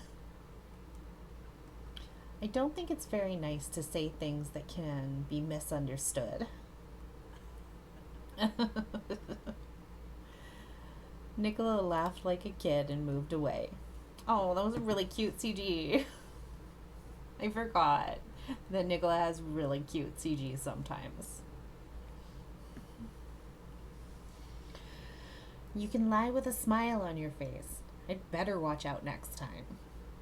Smart girl. Smart girl. You're one to talk. For the most part, you act like a lady, but you do have your moments. And I'm not the only one who lies, so no need to be so alarmed. You don't even deny that you lie. I let out a deep sigh and placed Dante's slice of crostata on a plate. It was freshly baked, so I should take it to his office while it was still warm.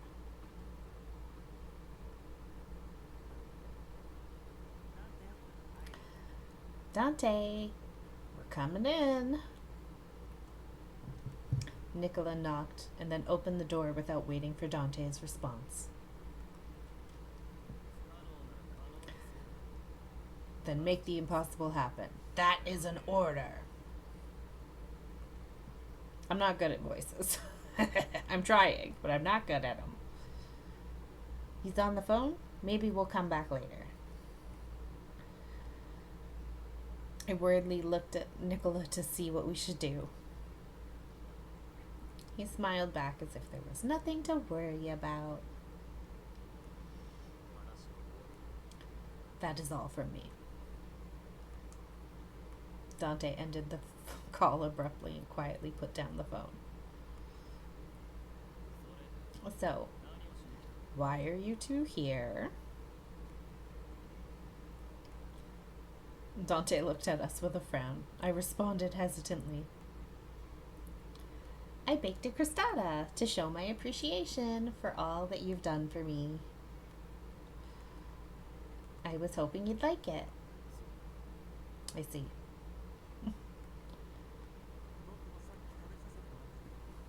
I ate a piece earlier and I can vouch for how delicious it is.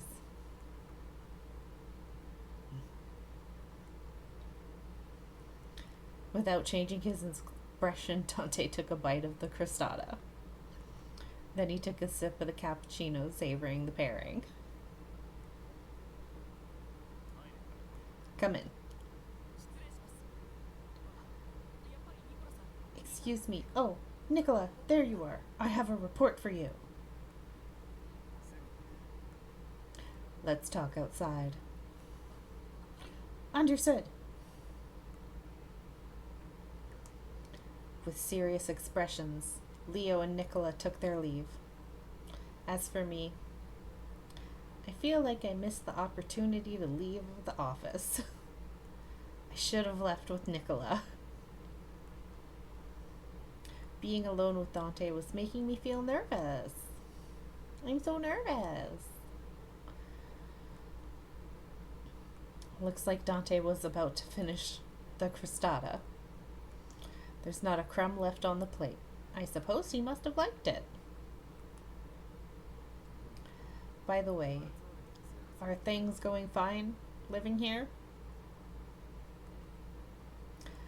Why, yes. Everything has been enjoyable, especially with how kind everyone has been. I see. Is he concerned about my life here? It appears you're getting along with Nicola. Yes, he is a very nice person.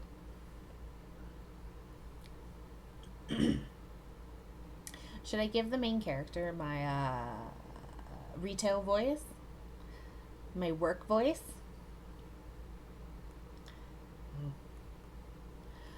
The room went silent.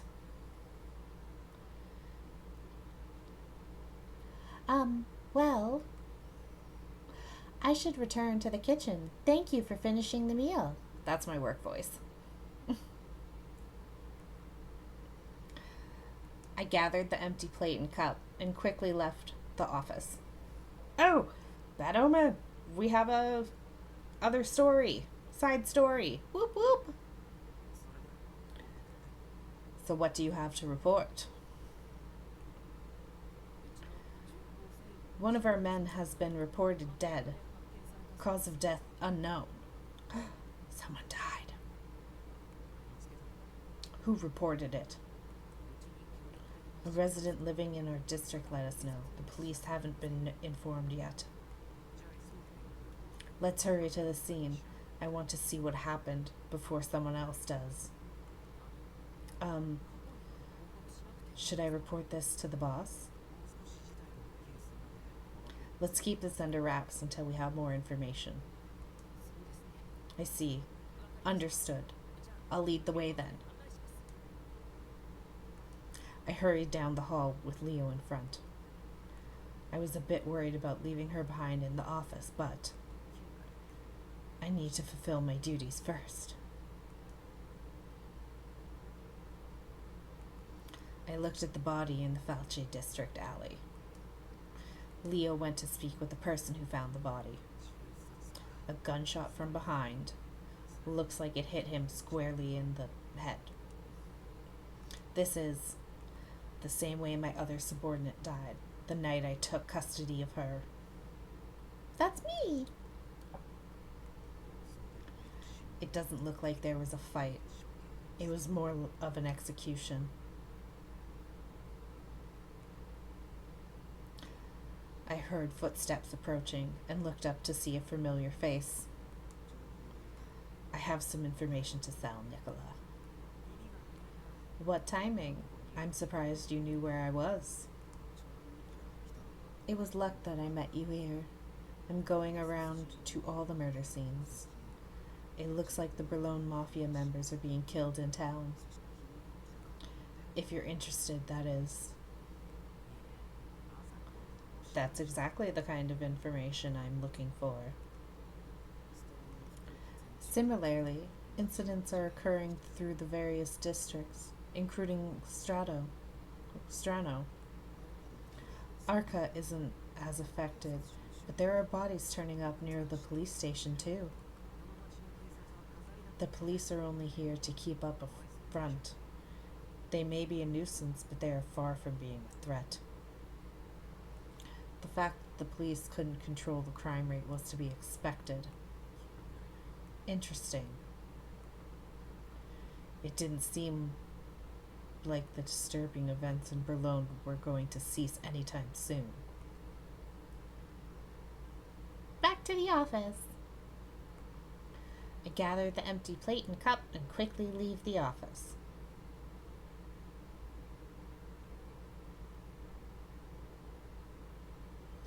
Chapter 3. Yay!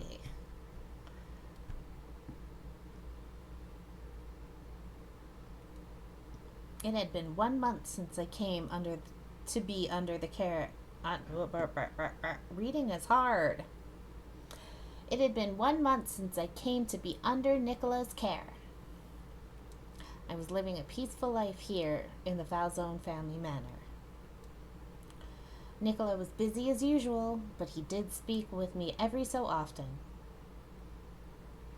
Come to think of it, I don't think I've ever been so close to another man before. Or any man before. Buongiorno. Coffee is ready. Ah, grazie.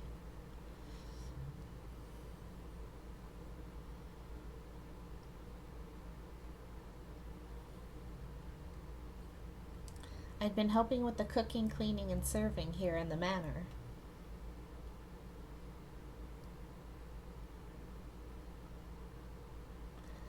So far, I'd gotten along well with everyone. It also helps that some of the people here knew me from before.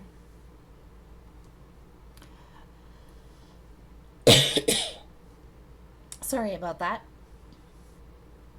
There was only one church in Berlin. Many members of the Falzone came to Sunday Mass as well. And maybe Nicola is helping with how he's been approaching me as underboss. It didn't take long for everyone to accept me here and to treat me like a friend. You know, our underboss is really irate these days. Not surprised with all the casualties. What are they talking about? I have to say, this is really strange. I can't believe the Berlin Mafia is being picked off like this. And we're not talking just one or two of them. At this point, everyone knows someone's been out to get us. It's hard to imagine being killed without a fight, especially now. But we're finding dead bodies by the day. Nicola's going to go bald at this rate. That said, hasn't he been too strict lately? Our young ones aren't very happy. To think that our great underboss used to be such a cute kid. Say, you doing all right? Huh? Do you mean me? Nicola isn't yelling into your ear or anything, is he? About following the rules here? I'm fine.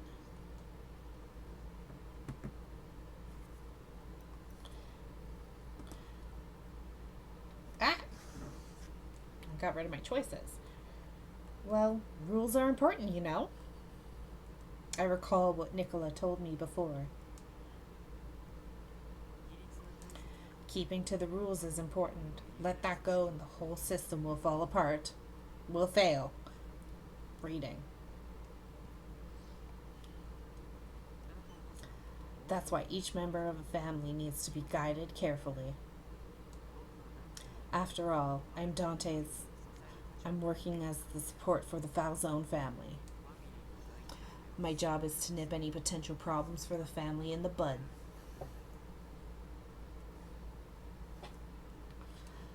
I'm sure you all know far more than I do about Nicola, but I think he's like that because he cares that much about the family. Well, I can't refute that. Nicola also takes things seriously and is harsh even to himself. We love that. He didn't just give orders. He works as hard as the others.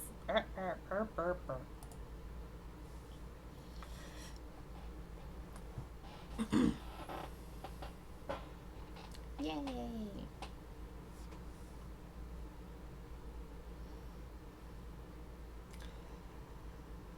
I'm not sure I'm wording this well, but I think Nicola loves the family to the point that his harshness is a way of showing tough love to everyone. I hope that came out right.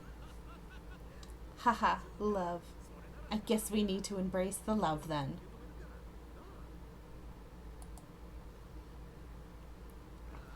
Yeah, if our little lady here says so. Thank you. Having fun, are we? Do we have too much time on our hands?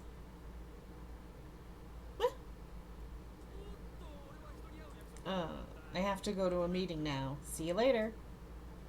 Just as Nicola came in, everyone quickly stood up and left.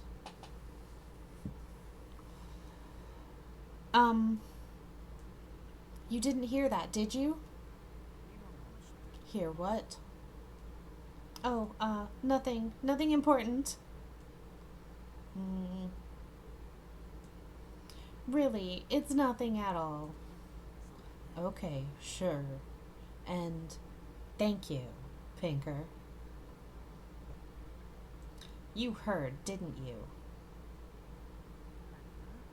About what? Unbelievable. This is going nowhere. I'm embarrassed enough. So I should stop. Now that I'm here, how about we take some time to chat? Stop flirting with me. Stop it. Stop it. Stop it. Stop it.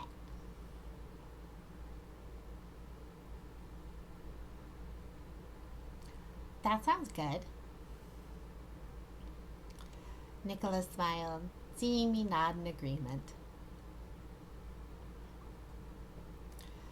We stepped outside to the garden to have a breath of fresh air.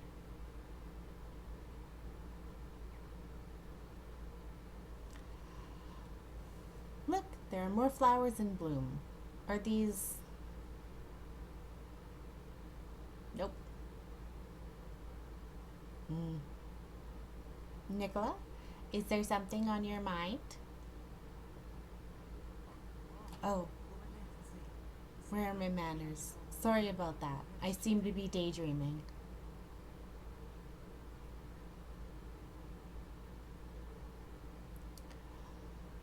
You haven't been sleeping, have you? Well, yes, you're right. The police have been busy recently. That just means more for me to handle. Wait, I shouldn't drag you into this.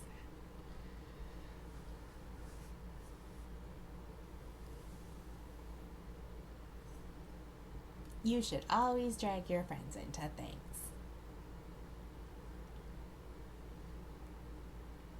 Maybe talking with someone not involved will make you feel better. You're higher in rank here, so you don't speak openly to your members, do you? I could only imagine the load he carried.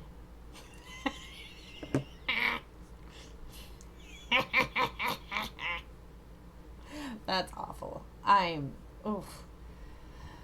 becoming a child.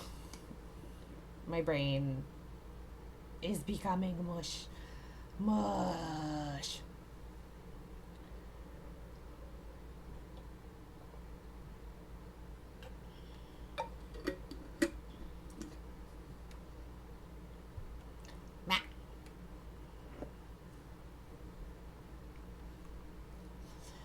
Nicola looked at me in a daze and let out a weak smile.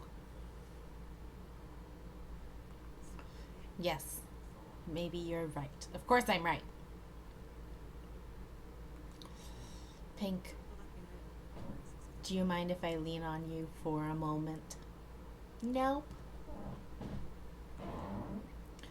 Why, of course. Anything to help.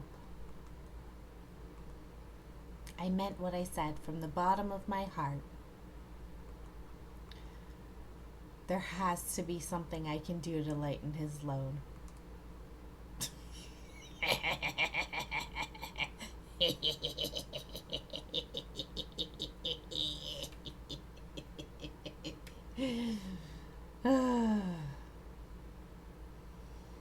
Or at least that's what I thought. Oh, pretty CG. Pretty. Eh? I didn't expect him to be so literal. I've never done this before. I'm sure he's so tired to be like this.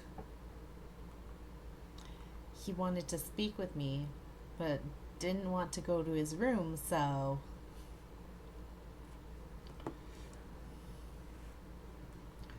Instead, he's borrowing my lap for now. I didn't expect this to happen.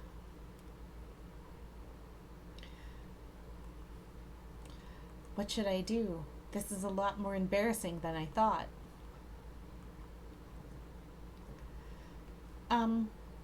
Are you feeling better, Nicola? Yep, all thanks to you. You're pushing yourself too hard. You've been coming back so late at night. I've seen the light in your room stay on until very late. Nicola, even I can tell how much work you're doing. Dante is doing a lot more than I am. He's literally spending his life working. And I'm not surprised. There are things only a boss can handle. Which means I need to do what I can. You're so kind, Nicola. I can tell you really care for Dante, just like Julia said before. That you've been treating Dante like a brother all this time. That's not entirely true. We've both been involved in various things that have bound us together. No, not like that.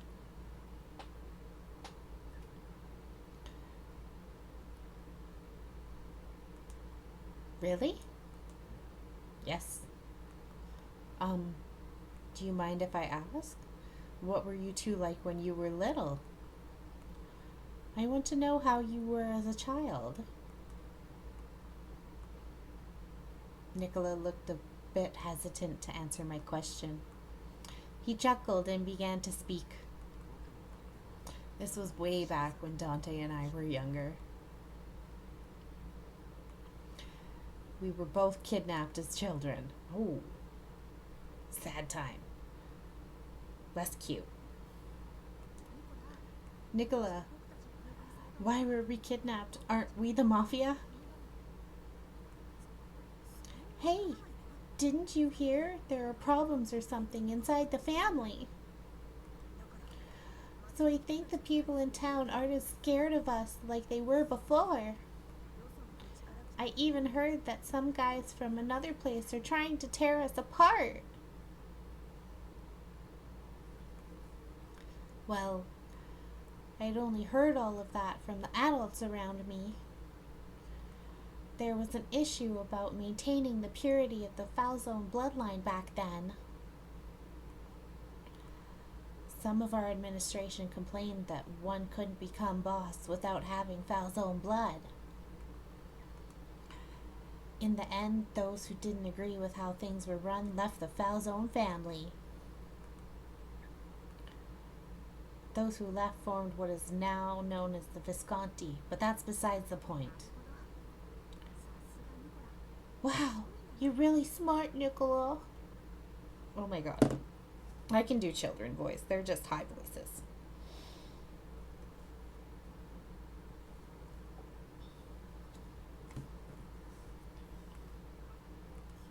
You don't need to compliment me like that. Hey, shut up over there. I shook, hearing him yell at us. It was the first time I faced an adult without the family behind me.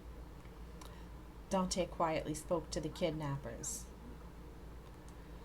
Do you know what you've done? You're not gonna get away with this. Dante was calm as ever, even without the family nearby. No matter how small he was, he had always been head of the Falzone family. Dante's threats were initially laughed off by the kidnappers, but soon the kidnappers began to pale. Now that I think about it, Dante must have been just as scared. But then again, I didn't have the capacity to notice that back then. I did know one thing. He's the rightful heir and boss. If Dante weren't born, I'd be sitting as the heir to the Falzone family.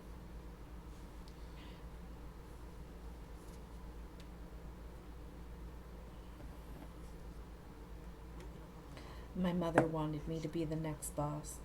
I wanted to please her by fulfilling that wish.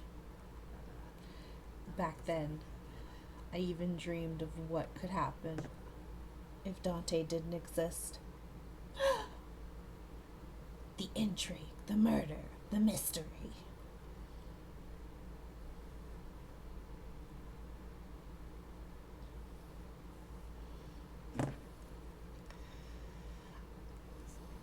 Dante wasn't the friendliest either. He didn't open up much, just like now. Just like now.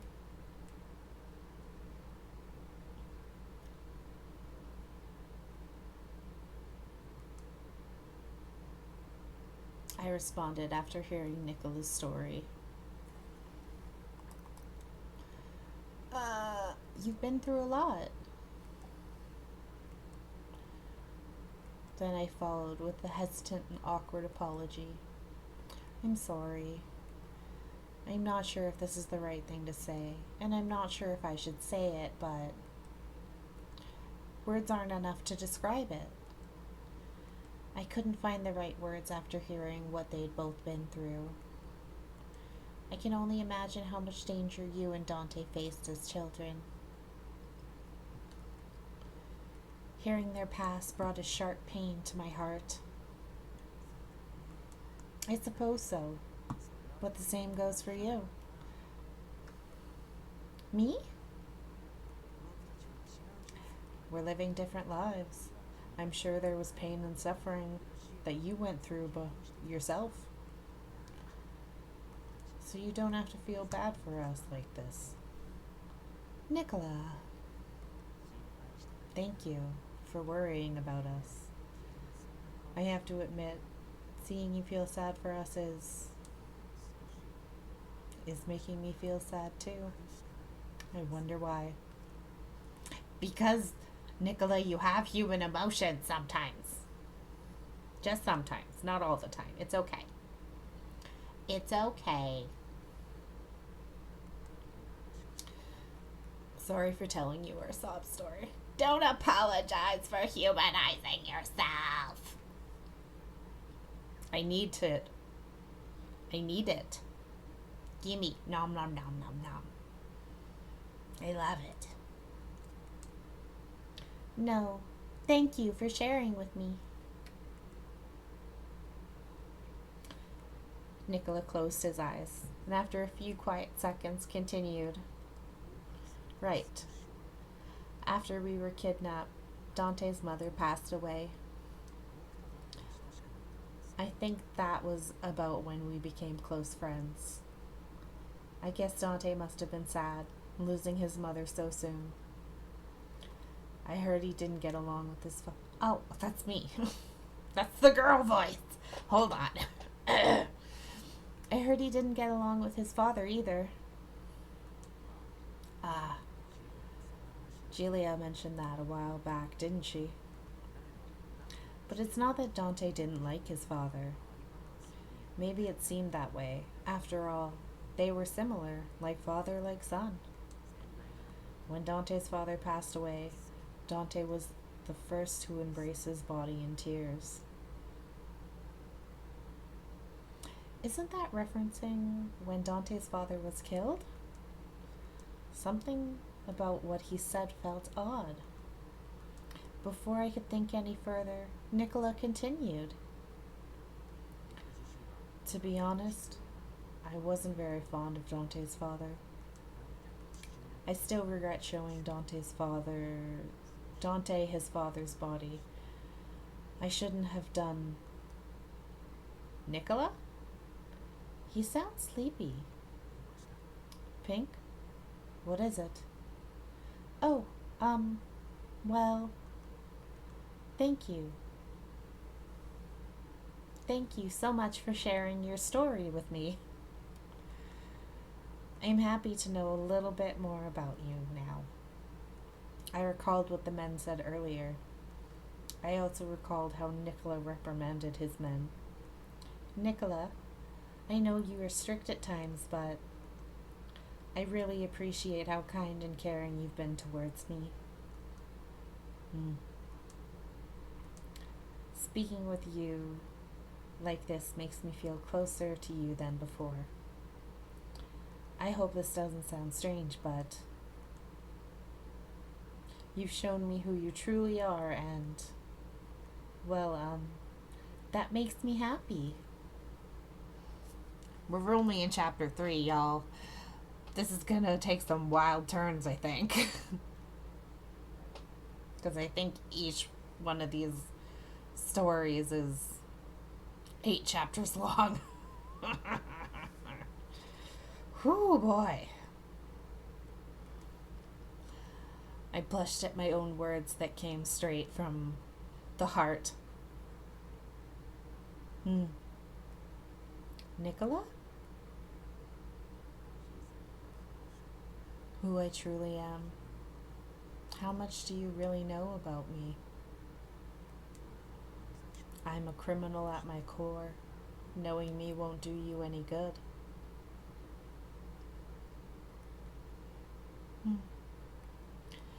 Criminal. His words hit me hard, as if he was trying to put distance between us. Well, not that I care. Whew. Devil may care. Am I right, ladies? Am I right? In any case, when the time comes.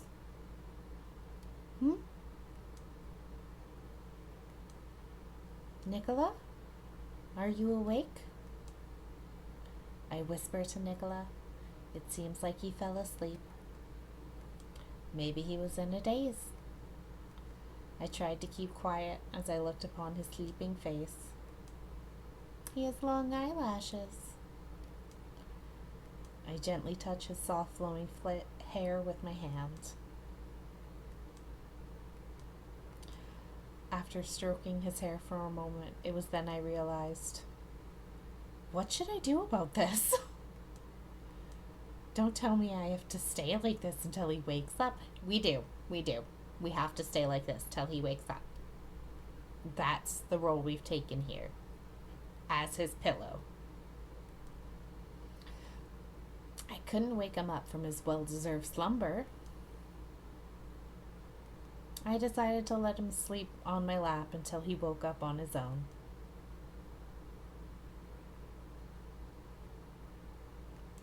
A few days later, I finished serving breakfast and took a seat to enjoy the meal.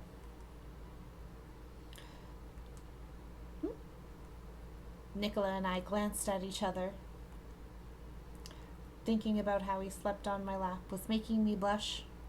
Blush! Ah! Stop it.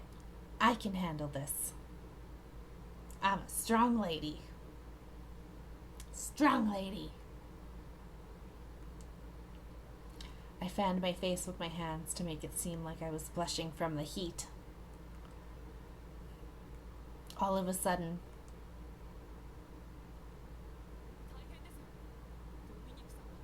Domenico, he's been arrested. What? From the Capo regime? A high position within the mafia. Things are going down.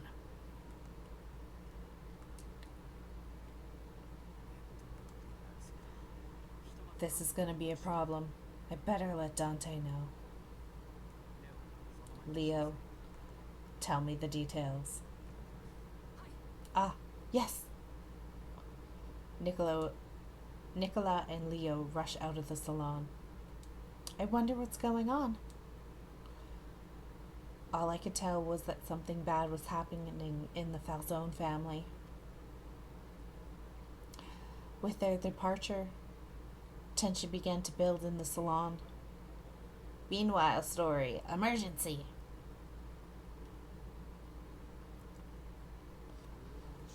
The fact is, the Berlin police arrested him is proof that something is wrong. I'm not sure what is happening, but I doubt this can be easily negotiated. Did you contact Paris? Yes, and I already contacted our lawyer before coming here. I see. For the time being, we'll need to let Domenico know that we are working on his release. I'll go and talk to him. The boss heading towards the jail at the station. Not only did it show his respect to his subordinate, but it also put pressure on the police. Let's go, Nicola. Oh, he's wearing his hat. Decisive and quick to action. You really are a good boss. The mobster stuff. Flattery will get you nothing. Only me. It only gets me things. I got approval from the chief for visitations, but it's only for 10 minutes. That's good enough. Thank you, Marco. Just sign the papers for me, will ya? I'll take care of the rest. I could feel someone's eyes on me while I was signing the papers. Buongiorno, Roberto.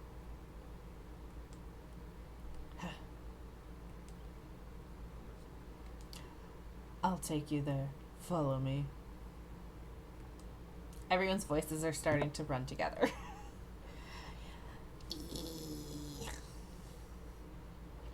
But that's okay. That's okay.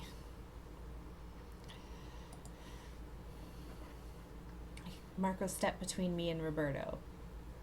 He quickly led us inside. Boss, I didn't expect you to come. Thank you very much.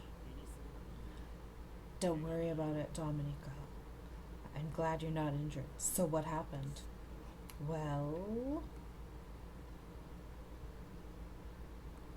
the situation surrounding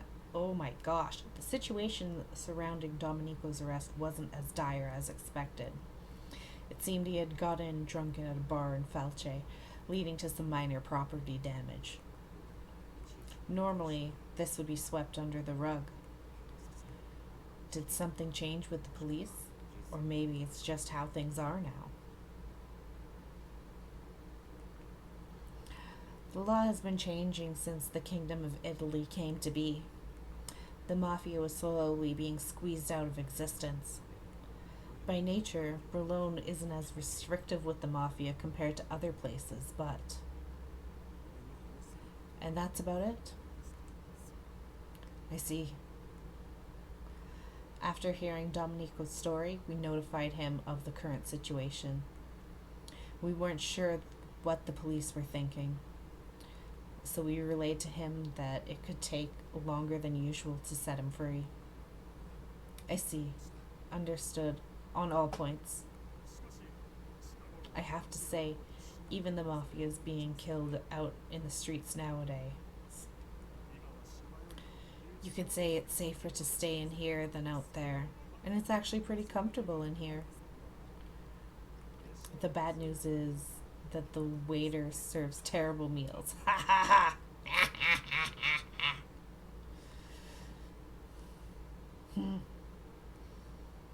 Domenico gave a hearty laugh, and Dante reassured him. Domenico, I'll get you out of there.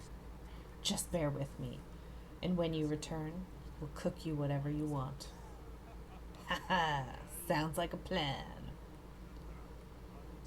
If that's the case, I'd like to have some cannoli baked by our young guest. Cannoli, a pastry from an island in Sicily. It's baked and filled with cheese. Thank you, terminology. Did you try it, boss? It was incredible. I'll let her know you said that. Knowing her, I was sure she'd happily prepare the best cannoli Domenico would ever have.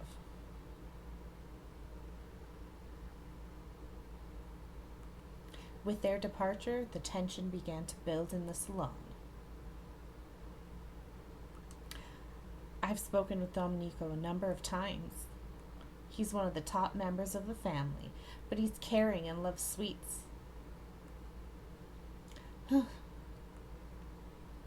Not doing anything was making me grow more nervous by the minute. I'd better occupy myself with something. I decided to bake some sweets to pass the time. Leo was sneaking bites from the baked goods with a happy sigh. Your sweets are the best. Thank you, but you're making me blush.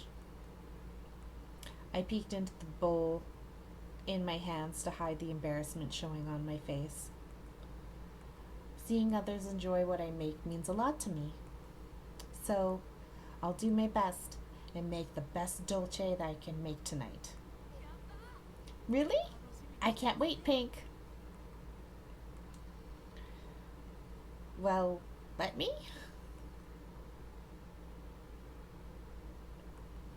I sensed someone nearby and looked towards the entrance to the kitchen. Boop, boop, boop, boop, boop. I can read. Falzone member D. He's watching me. It looks like he was looking around inside the kitchen. He caught me looking and took off. I wonder if he wanted something. Is there a problem? Oh, no, nothing. I responded to Leo's question and quickly went back to making more sweets. Meanwhile, reunion.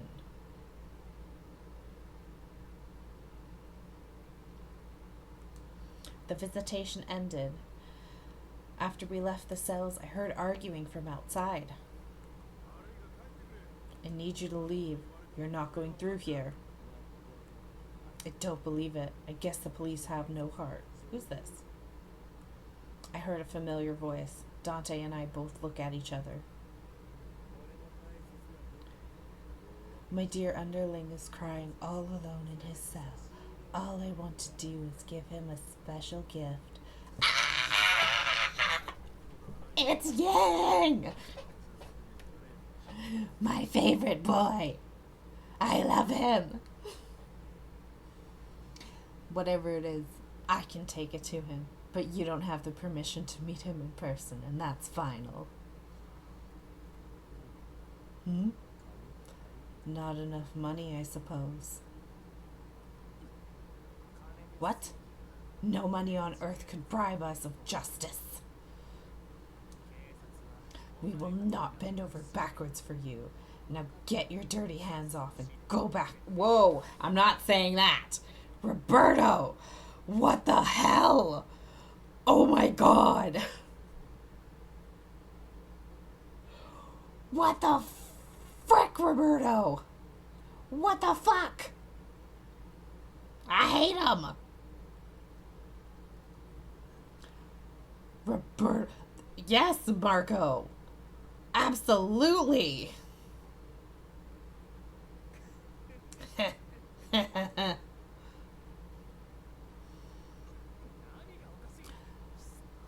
What? Are you mocking us? It's not that. I'm just happy I was able to run into an old friend here. He looked beyond Marco and Roberto at us approaching from the back. How long has it been, Falzone? And you're Francesca, are you not? Good to see you alive. Same as usual, aren't you, Yang?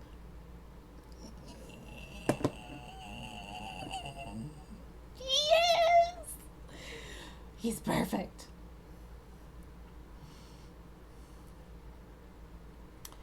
The leader of the Lao Shu snickered happily. Then he tried to rile up Roberto.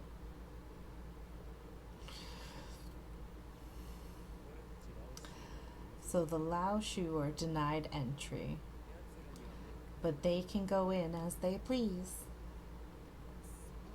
That's their henchman is here under a lighter sentence, so their treatment differs.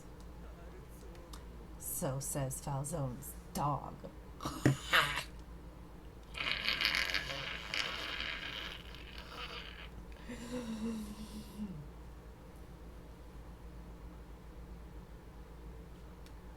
Okay, I'm gonna stop making horrific noises with my mouth. I'm so sorry.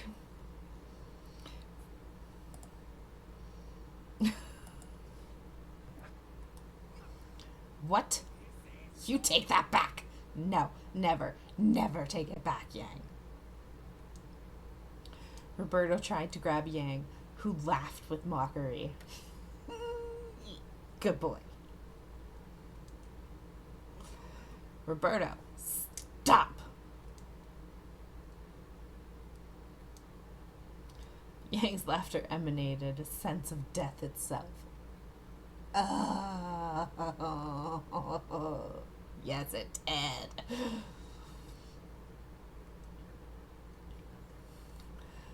Dante, I'll leave him to you.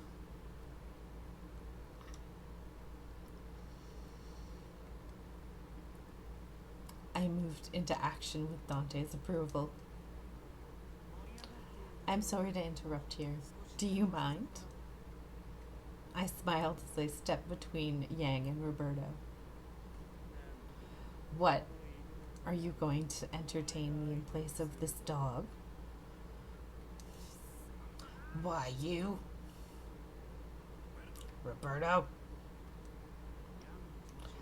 I understand where you're coming from, but causing a ruckus here is a bit of a problem for us. Can you imagine what would happen if an officer was killed while the Lao Shu and the Falzone were around? I'm sure we would both take a hit, but it's not in my plans to mar the Falzone's name. So, if you really want to kill him, can you do it after we leave?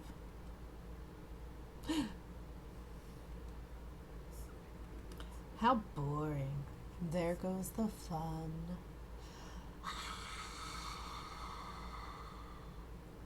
He's perfect.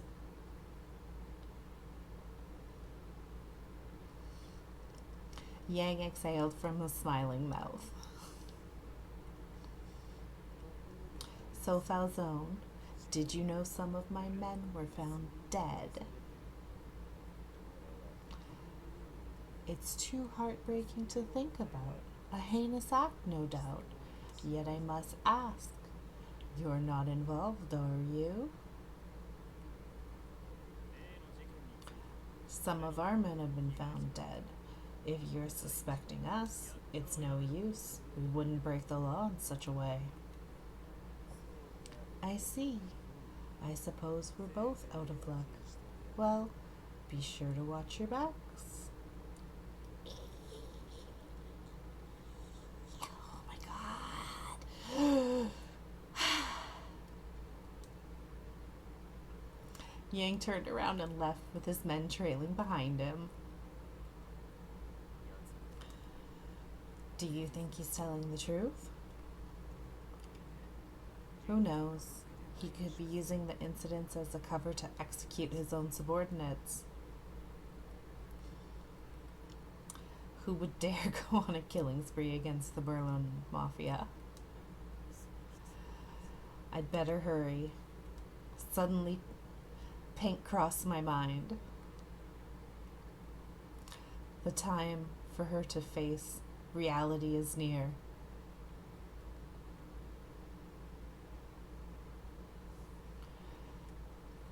I responded to Lee's question and quickly went back to making more sweets. Oh, there's another side story. Meanwhile story. This one's optional, but we're going to watch it. Anger. Others. This is going to be Marco and Roberto. That was close. You're lucky you got away from getting tangled with the Lao Shu boss. Be careful next time. It's not often someone can cover you like that. Cover? That? Yeah, Nicola covered for you. You better thank him. A measly criminal. Covered me? I clenched my fists as they shook. My nails bit deep into my palm. I didn't feel any pain, just anger. Rage began to overtake me. How dare he? Ooh, he big mad. He big mad. Well, that was odd. Dante and Nicola returned before dusk without a word. Everyone seemed quite calm during dinner. In comparison to this morning, I guess everything went well. Nicola told me that Domenico wanted to eat some cannoli I made. I'm happy to know he likes it so much, but something didn't feel right. I wonder when all things involving the Lao Shu would end. Nicola was constantly scratching his head over various incidents that kept occurring. I doubt he had time to spare for the Lao Shu. I wish I were home. I wanted to see Sister Sophia, my wife Elena, and everyone else. Just thinking about how I was separated from them brought tears to my eyes. I'd better get some sleep. I'm sure I'll feel better tomorrow. I headed to the closet to get my nightgown when... Who is it? Sorry for bothering you. I got a message from Nicola. Oh no. Oh no. I think I know what's happening. I think I remember this part. Oh no. Oh no.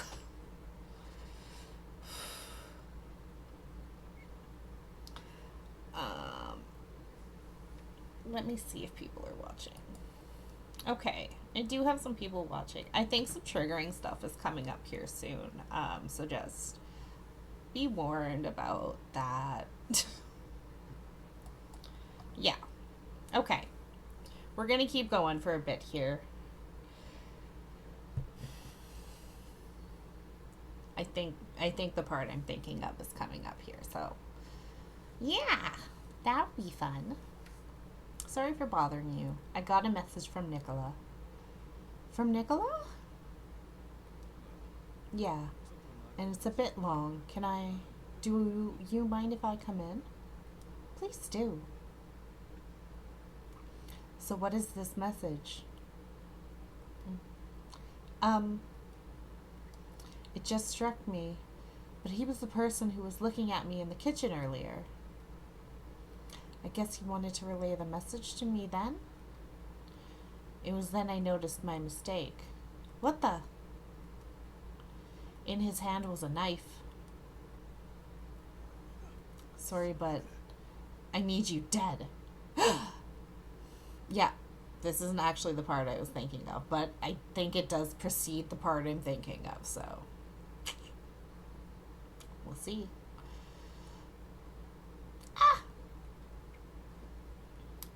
Dodging the swing of his knife, I fell over and narrowly avoided getting hit. Be quiet. It'll end quickly. No.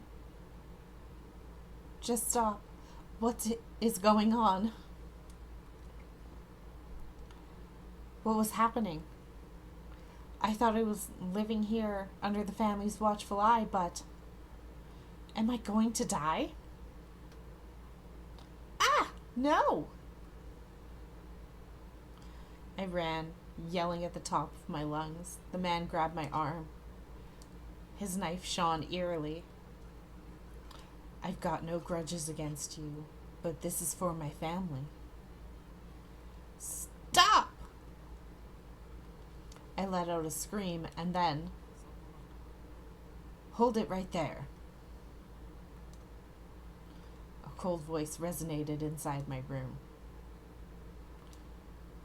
Nicola had his gun point blank at the man's forehead.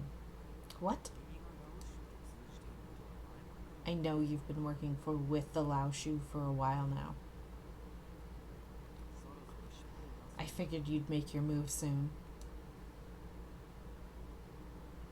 While Nicholas spoke, others ran into my room and grabbed the man by the arms. Let's go. Nicola gave his orders to the men in the room. His eyes were disturbingly cold and serene. Nicola? Ah. Sorry, you must have been scared. I'm glad I got here in time. Leave the rest to us. You can go to sleep now. Wait. Nicola? As if he didn't hear me, Nicola turned around and left the room. The other men dragged the perpetrator and followed along. Oh, yeah, this is the part I'm thinking of. Okay.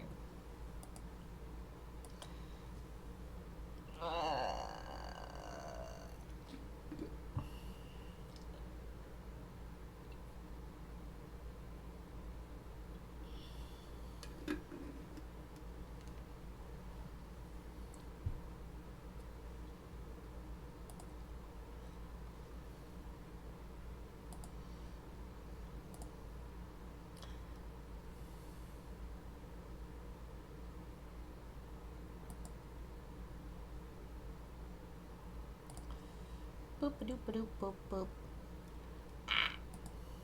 Boop a doop a doop boop boop boop boop boop boop. Okay, let's keep going. I'm into this.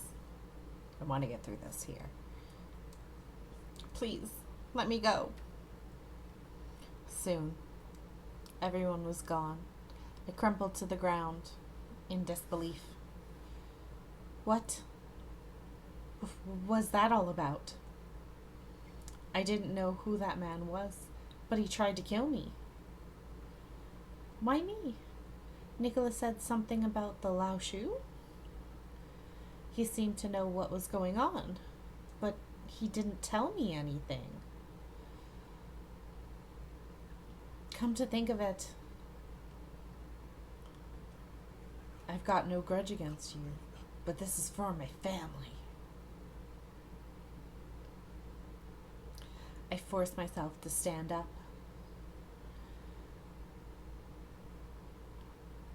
My legs were shaky, but I need to follow them. No, you don't, baby. Go to bed. Go to bed. Take a nap. You had a trauma.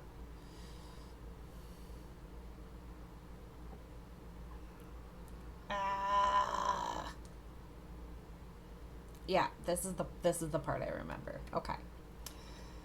I stopped in my tracks, hearing a yell throughout the hallway. I followed Nicola and the others into an underground area.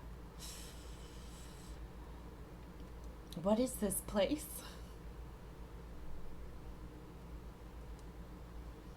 I held my breath and slowly made my way down.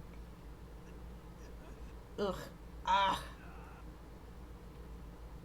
The man who attacked me was tied down to a chair. He was bleeding all over to the point that it made me cringe. Nicola and his men stood around the man in a circle. I noticed Dante sitting in a chair nearby. Oh, I mustered whatever strength I had in me to try and raise my voice. I thought I told you that you could go to sleep. I also asked you to wait. I looked straight at Nicola, trying desperately to fight off my fear. So why did you come down here? This man tried to kill our guest, which is why we're exacting punishment in according with our family rules. He did attack me, but before I could finish, Dante intervened. Even if you forgive what he did to you, we cannot forgive him. Letting those break our rules go free will be the demise of our family.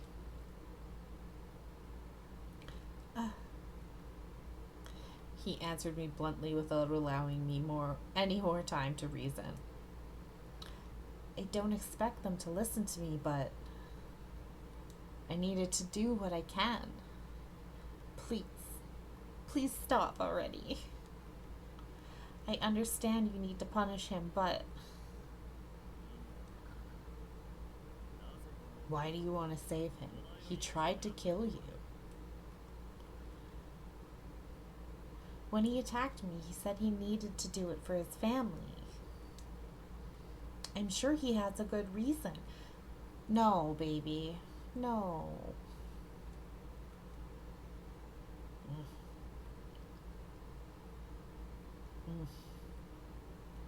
Dante and Nicola looked at each other. Reason?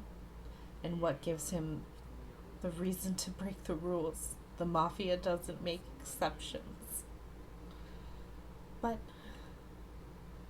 his words were ruthless and cold. Maybe Nicola can do something. I look at Nicola in the hopes that he might be more open to reasoning. What are your thoughts, Nicola? He made ties with our enemy and tried to kill the one we're trying to protect. It's only obvious what's going to happen here.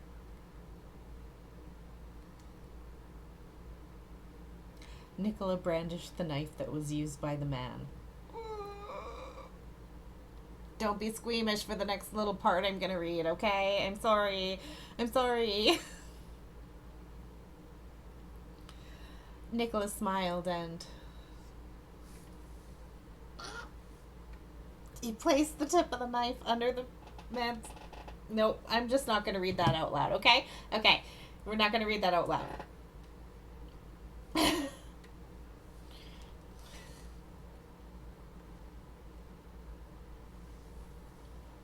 The man squirmed in fear.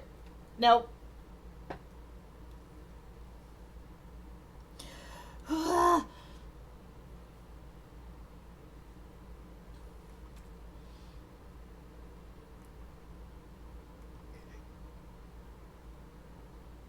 I'm still reading it, but I'm not reading it out loud. I'm sorry.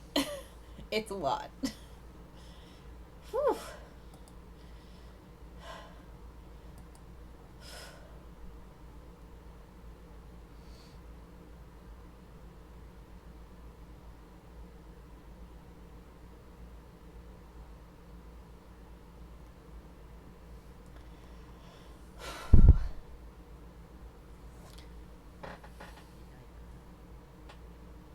Did that hurt? Poor thing. Okay, I think the worst part is over. I don't like it. I didn't like that.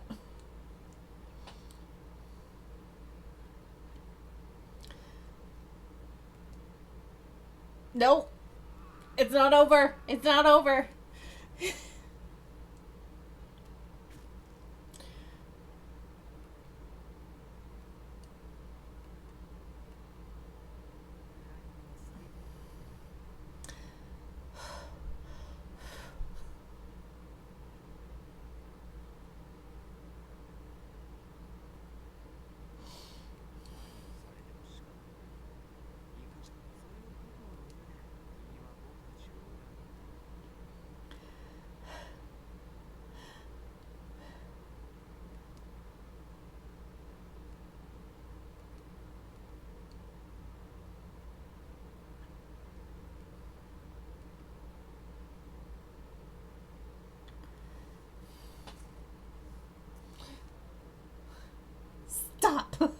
Nicola, please. Not just because I want the character to say that, because I need to say that. Oh my god. Oh, okay.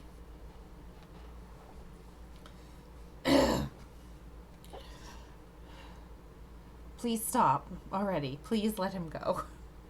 Don't let him go, but like, just don't be so stab happy. I pleaded with Nicola to try and stop him grabbing his arm, but then Pink, that's about enough. Leo grabbed me from behind and pulled me away from Nicola. Nicola! What about his family? They'll be devastated if he dies. And if the Laoshu's involved, then his family's going to be in danger too. Please, you have to help. What I was saying probably didn't make any sense to Nicola, but I kept on pleading. You want to help him, even though he tried to kill you? Yes, so please. If you say so, I guess I can spare him a little. No! Nicholas, stop it!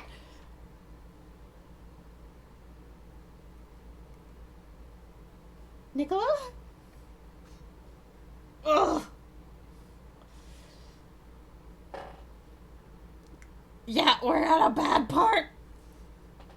We're at a bad part, Toma.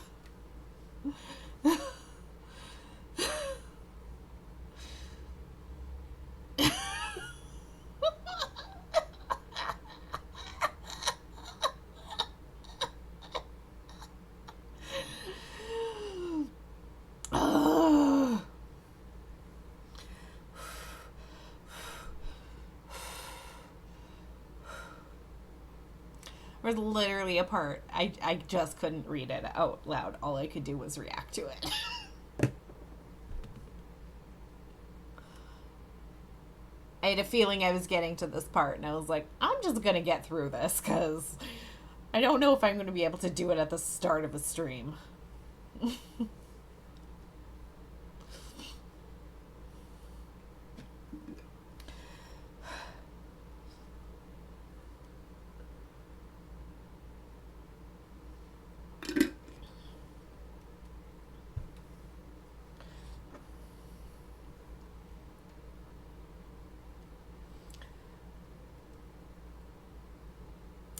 With the bloodstained knife, Nicholas sliced off the man's ear.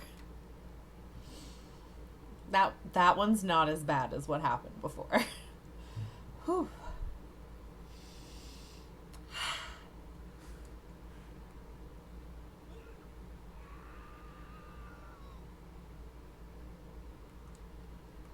His screams resounded through the cell. And done. Send this to Yang. Oh yeah, you missed Yang. Nicola calmly ordered his men. Understood. What about him? You want him clipped? Yeah. Well, he may have some information we don't have yet. Leo, do you mind patching him up so that he doesn't die before we get more intel? Understood. The men suddenly moved upon hearing Nicola's orders. Just when the men's shackles were being removed, Dante mumbled, "Too soft."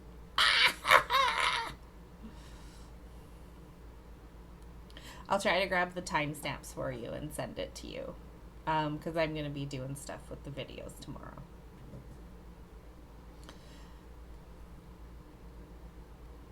That was being too soft?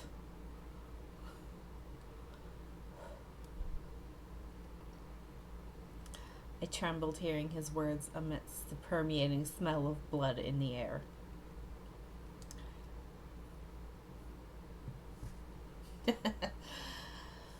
What I just saw was something easy in their eyes. I couldn't believe what I heard. Then again, I had been living here in peace without a care. I had forgotten how fearsome the mafia was. What I saw tonight made it very clear, to the point that it was frozen, that it froze my heart. Days passed since the punishment. I had been passing time aimlessly with a nervous, heavy feeling in my heart. Ah, good morning, Pink. Sorry, I'm just about done here.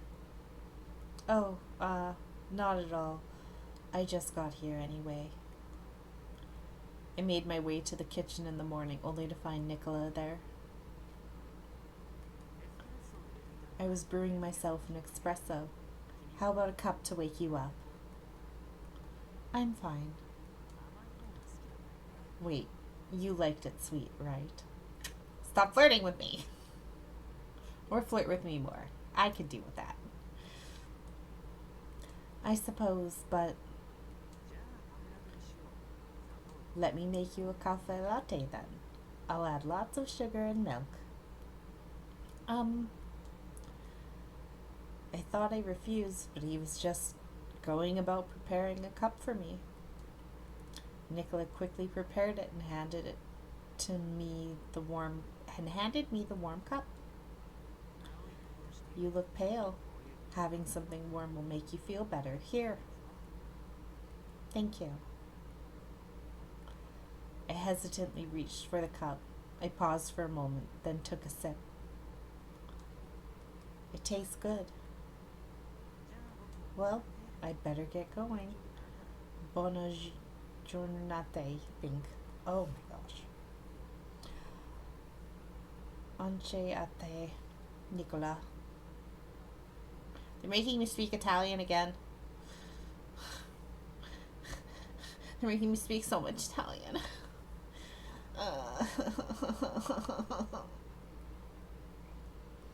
I held the cup with both hands as I watched Nicola leave. After seeing him depart the kitchen, I let out a huge sigh.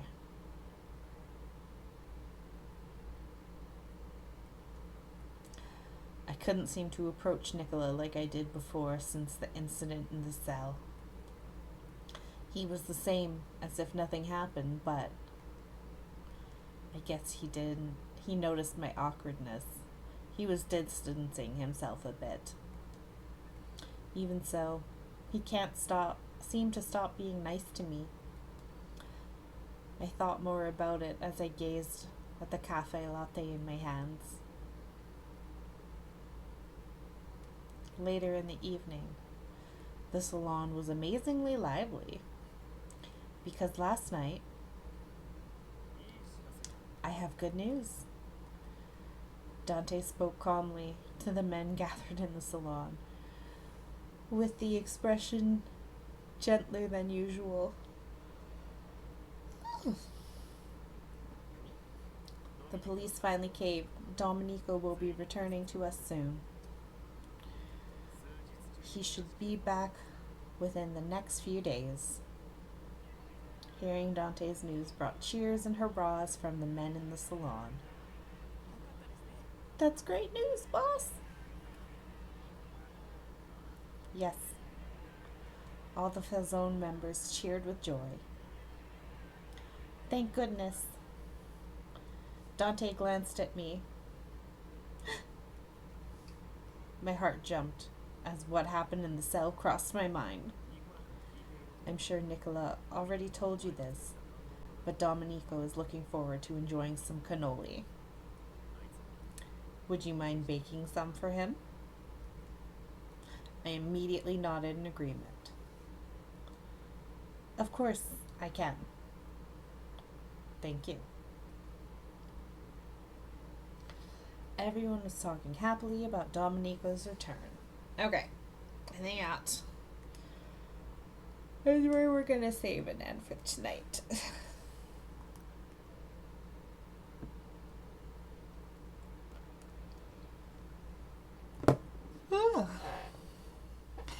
Thanks so much for watching. I hope you enjoyed the video, and we'll see you next time. Bye-bye.